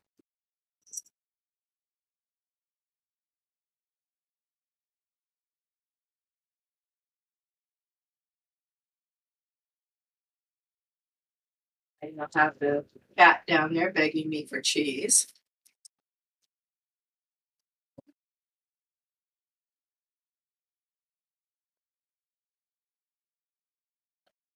Looking forward in the month ahead, after I do my pizza show here, at some point in the month, I will be making something I am calling beef cobbler. And it's going to have a really nice, rich, flavorful, meaty beef stew. And it's going to be topped in dumplings that have some special ingredients in it. And it's going to be very delicious and easy and fast to put together. And it'll be something that maybe your family will like as much as chicken and dumplings. I'm also going to be attempting to get one of my art streams going. So far, I've kind of been foiled in that, either by just not feeling arty.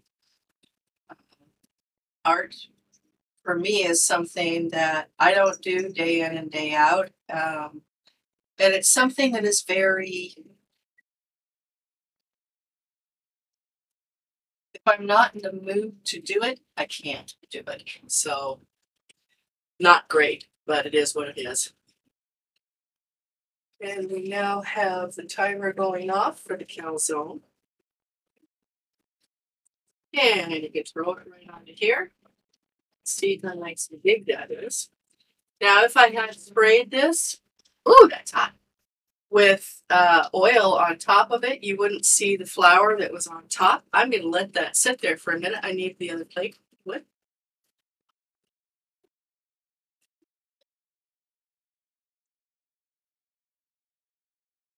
And just give that a few minutes to cool, and then we'll put the other dough onto it.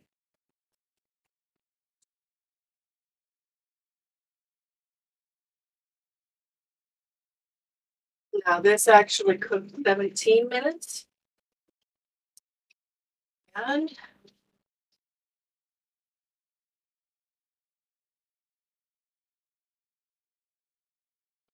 on my pizza cutter. There it is. And I have this. I'm going to cut it on a slight offset.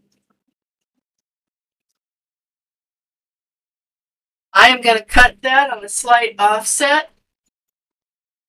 Andrew tells me I need to talk louder.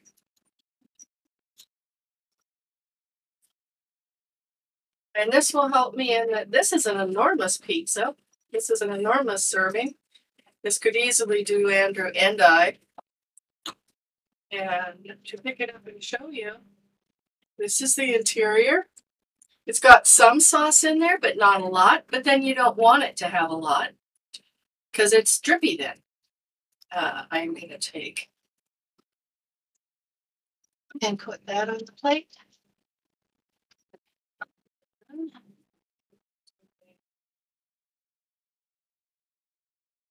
That one like that on it.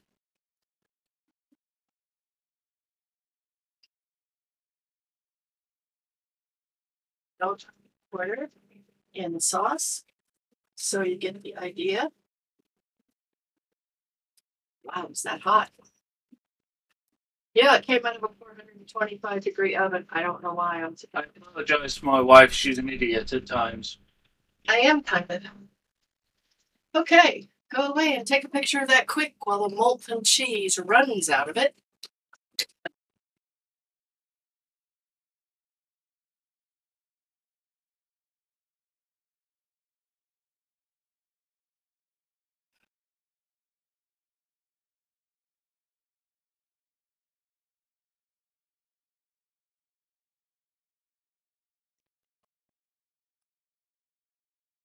Yep. And now I'm going to take this and stupidly take a bite.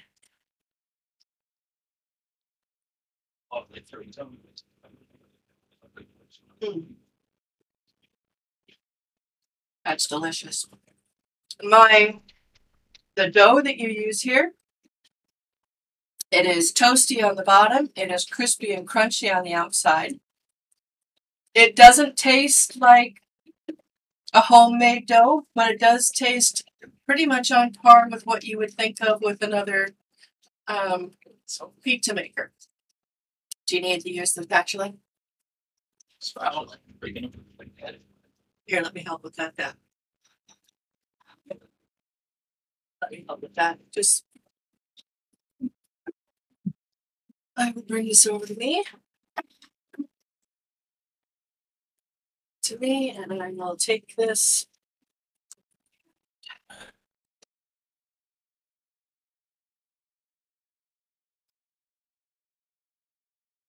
Gently lift this. Comes, down it goes. Shape ruined. And as he said, yeah, the shape is ruined. But I wouldn't be making these assembly line if I, wasn't making demonstrations of all of these pizzas. So shape is a little, we'll call it freeform. All right. Now, as you can see from this calzone, it is very oozy. It is very cheesy. It is, as a matter of fact, utterly delicious. I can taste the seasonings in the sauce, which is what you're looking for. And I can add however much sauce I want to add to it. So I can get a lot of sauce in it or a little. And if you don't like sauce, you don't have to put any in it.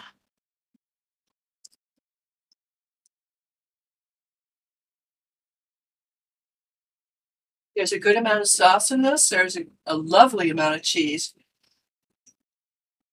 I can taste the eggplant inside. I taste all those fresh, the herbs that I put in the sauce. I can taste the onion. I can taste the other vegetables from the V8 juice. I can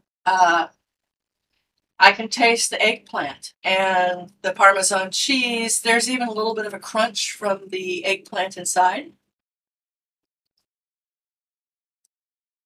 It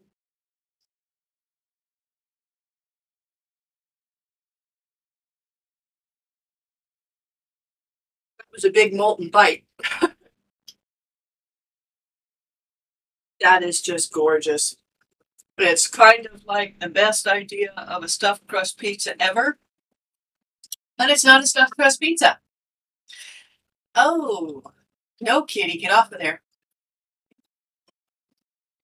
I'm going to set that aside now while I grab the pizza. The last one we're going to be making today, which is now a freeform pizza that is going to be chicken parmesan. She jumped right on top of that there. Here's the cheese. I am going to put on a nice thick load of cheese on this. And like I said, it's not a pretty shape, but it is what it is. Anytime you move a dough like that, you're going to end up, unless you have a pizza paddle, you're not going to be able to move a whole pizza without absolutely destroying it.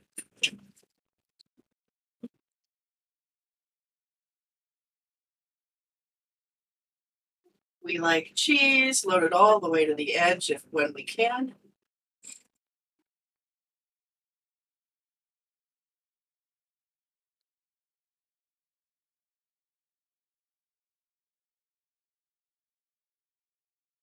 Okay. Do you want to add mushrooms to yours? Okay.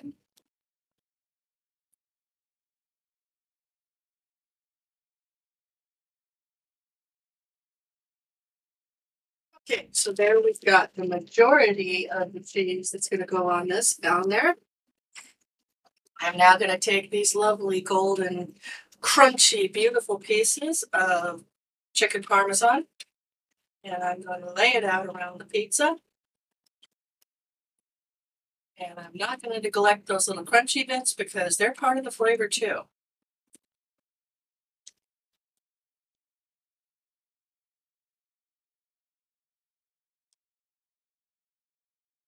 There's lots of meat on this because my husband is a carnivore.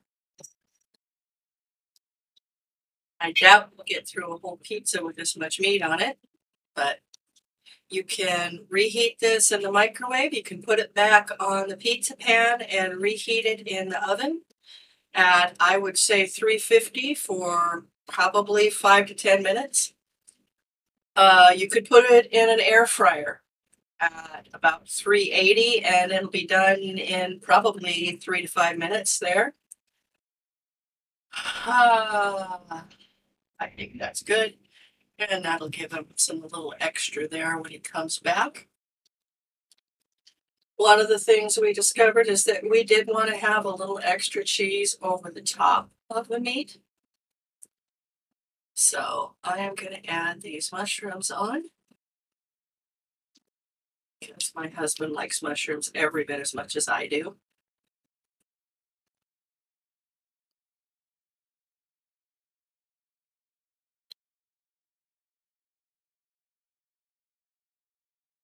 All right, I've got those. And then what we figured out also was that, it needs a little extra sauce kind of drizzled on top of the meat or eggplant if you make it a pizza. So just gonna drizzle a little extra sauce here. You could also dip it in extra sauce, but most of the time you're not going to have that available unless you've just made sauce. So I'm going to put this little bit of extra sauce on top. Make sure it is saucy and flavorful. Quite frankly, between the canned pizza sauce and my fresh pizza sauce that I made here, and you saw how easy that was to put together, it took a couple minutes of chopping things, and then I have this deep, rich, flavorful tomato sauce that goes so well with, well, everything. It's just better. Fresh is always better than canned. It just is. If you're making any sauces, anything like that, fresh is always better. So I have got this ready now to go in the oven. And I am going to call this 15 to 17 minutes. It is very late in pizza. And it's ready to go in the oven now.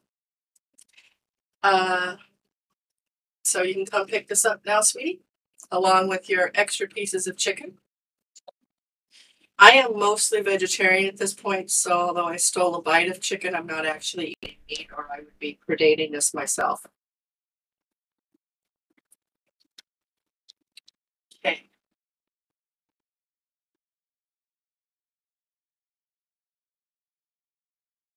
Does anybody have any questions? You could make this with more conventional ingredients. You could put, some pre-cooked sausage on it. You could put on pepperoni.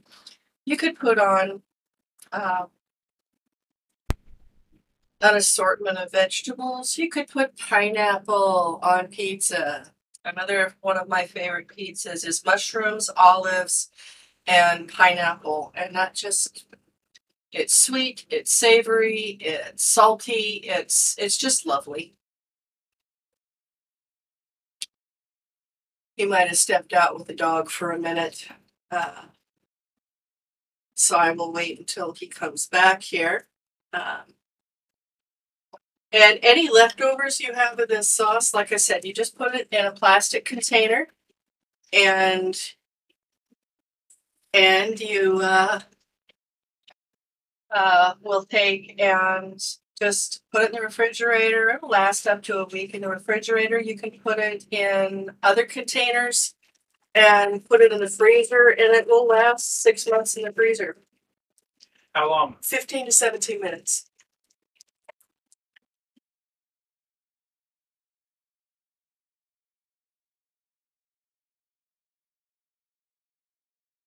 I'm going to make Andrew do the review on that particular item when he gets it done.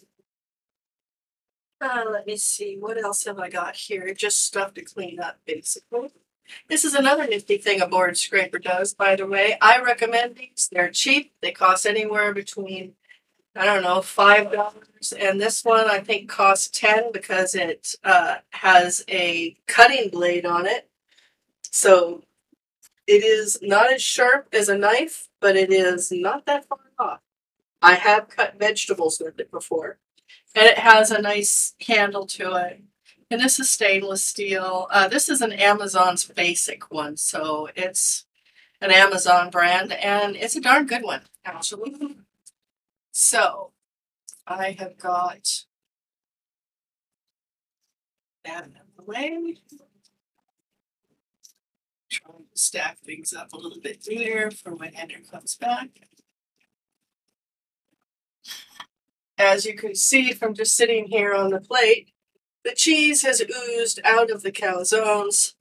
It has made a very pretty and tempting picture. The cheese is still smoking hot, but I'm going to have another bite of it because I'm hungry.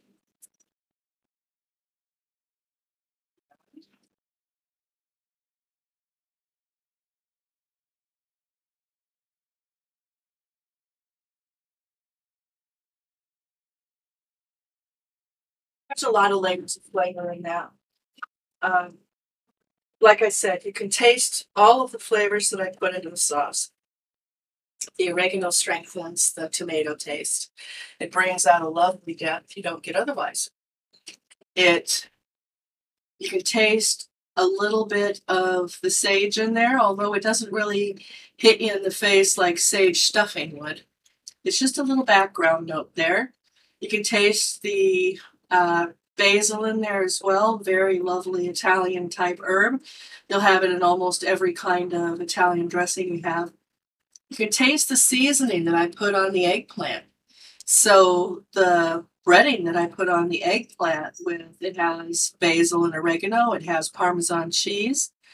I can taste that too within this. And it is heightened like eggplant parm by the sauce and the cheese. It's just lovely. And the outside of this is tender but crunchy on the outside. And all in all, this is a surprisingly good pizza crust.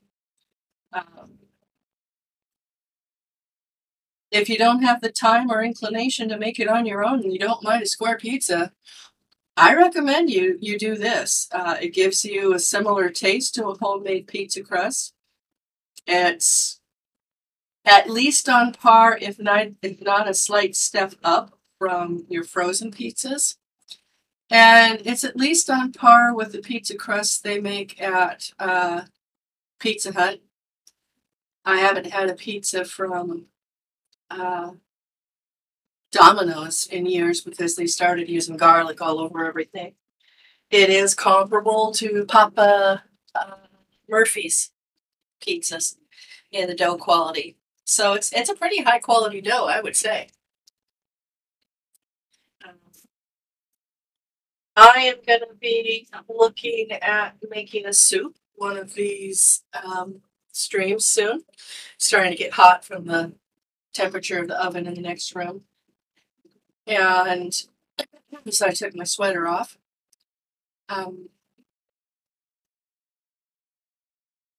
I think I might be making a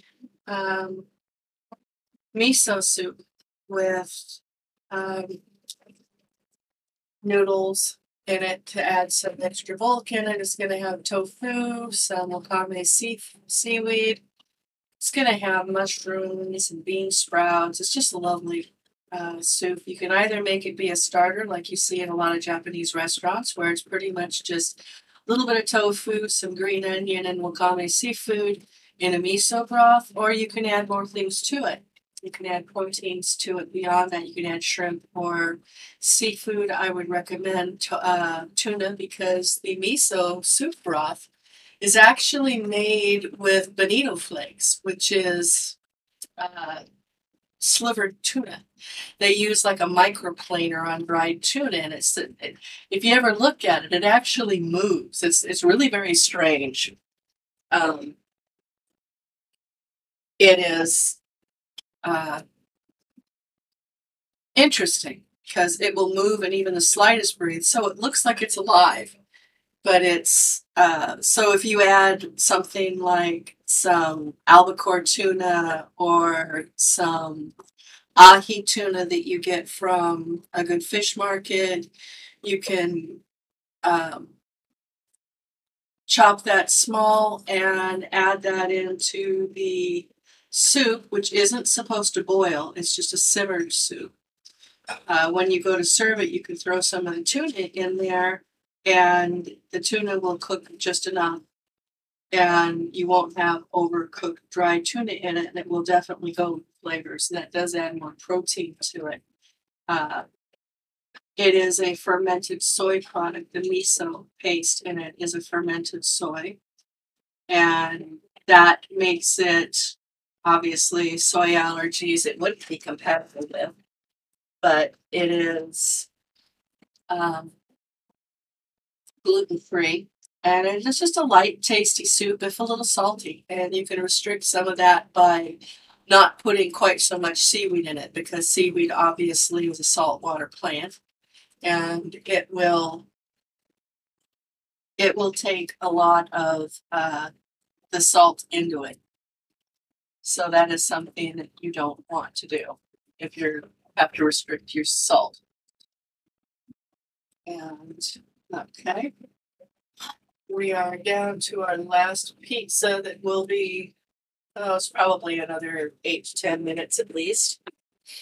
I'm gonna set that aside because I'm not gonna eat that now. What, about that amount? 8. 8 minutes, okay. And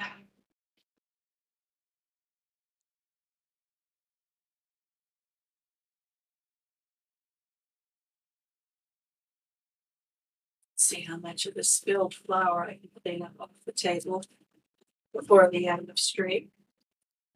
Everyone. There's a parent from saying hello. I don't know if you all can hear him. Apparently I'm quiet. Yeah, I don't hear you.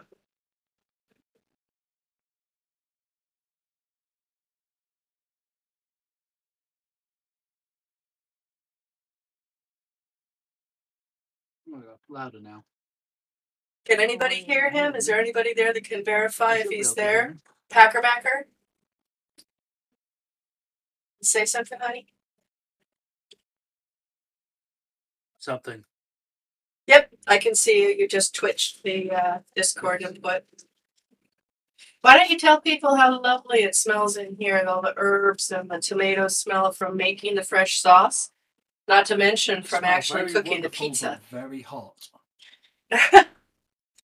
It is a very warm smell, and it does 425 degrees for almost 2 hours in the kitchen does heat up a very small carriage house like we're living in here. And that is where we are living now, is a little tiny carriage house. And we simply love it, actually. It's warm and snug and so quiet after being in a apartment filled with children and pets. And we had the children's play area for the apartment building across the street from us. And they did their impressions of baby pterodactyls pretty much steadily from the moment they woke up until they were dragged screaming literally inside the house again. And they would give these blood-curdling screams one at a time. There was never words in it. They weren't just being boisterous. They were just screaming bloody murder for no apparent reason. And that could be a little nerve-wracking. And, quite frankly, when we first were there, I was pretty convinced these children were being murdered or assaulted or something. But no, they were just being kids. So. No, just being very, very loud. That too.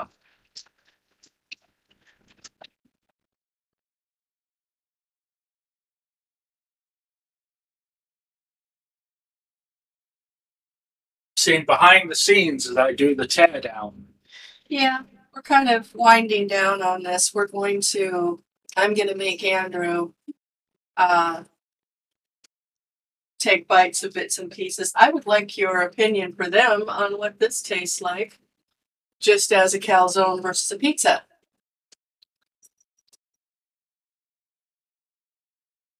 It's a cheesy sandwich with tomato. It's a cheesy sandwich with tomato. Okay. He's not the biggest vegetable lover in the world. It does smell very good. It does smell good. Taste wonderful. It does taste nice as well. I'm not saying it doesn't. Try to brush it and see that. That needs to go in a plastic bag.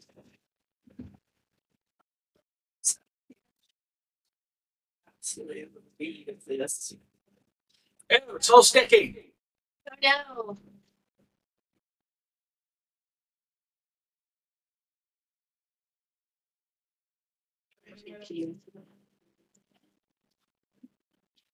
Picture of the calzone with a different angle.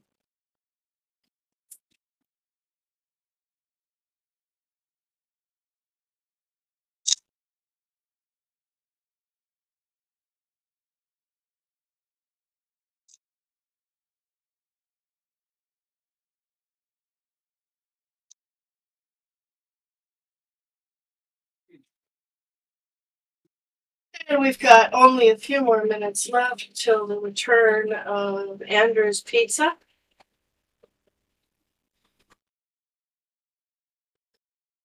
And I will try to describe the smell to you while we're waiting for the pizza to cool enough that he'll take a bite.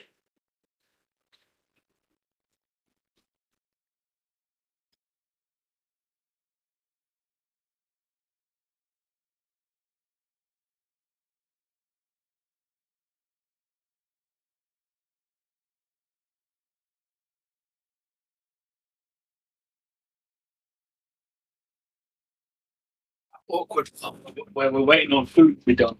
Yeah.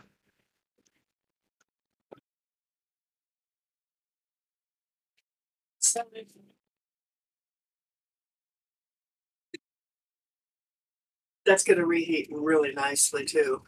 So.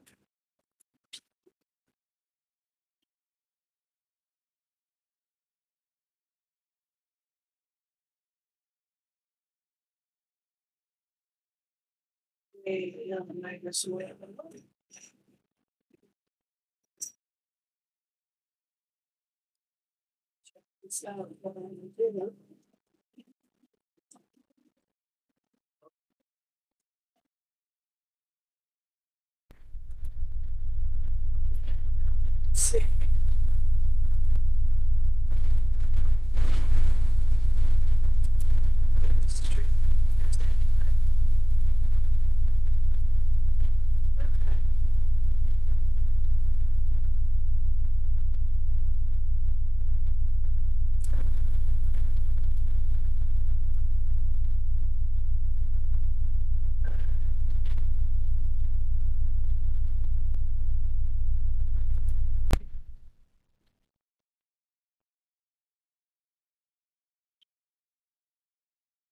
I've got, yeah, so I'm going to be making a miso soup. I might make some split pea soup.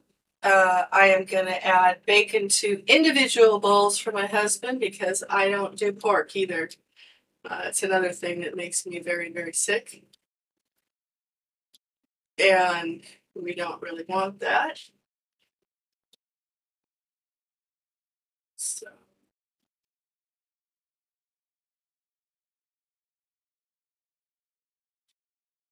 Be looking at things like that. All right, that looks done to me.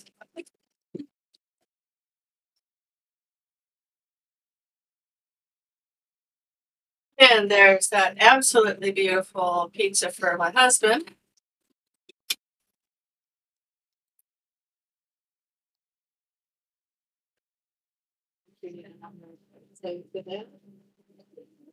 I'm going to take a picture of it as it is in here, whole, before we chop it up, including some close-ups of the meat.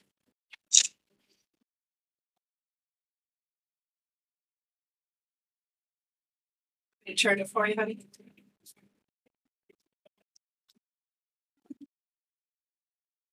Nearly got you. This. Yeah, you nearly got me.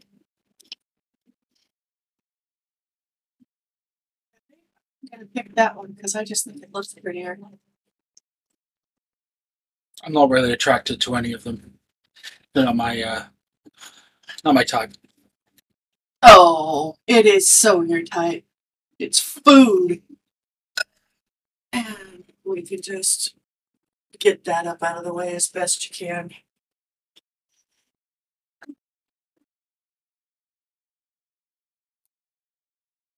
Take a little photograph of that if you would, and then you can come back out here and taste it for people. So you can see lots of cheese on this and lots of sauce on this.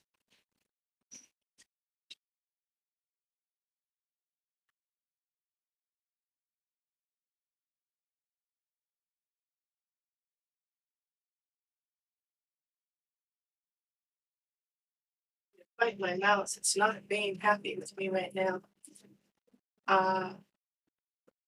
It's got lots of lovely cheese on it. I'll hold this up so you all can see it.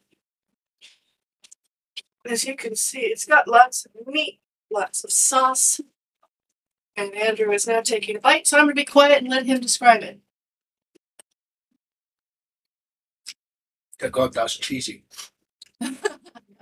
Dear God, that's cheesy. Does it have enough sauce? Need a little bit more? No, it's got enough sauce. The chicken is nicely reheated. And the outside is crunchy again?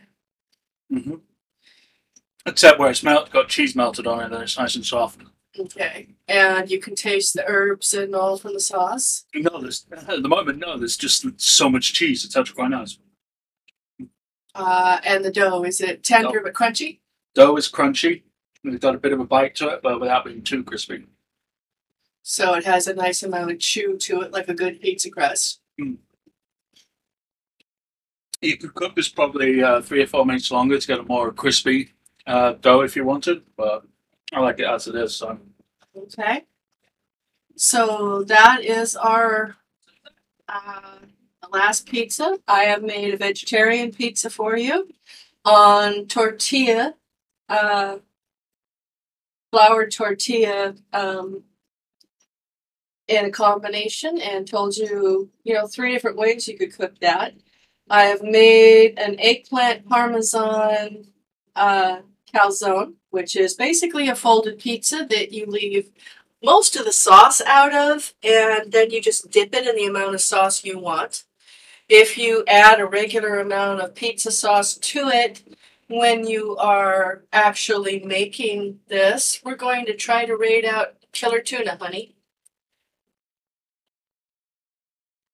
And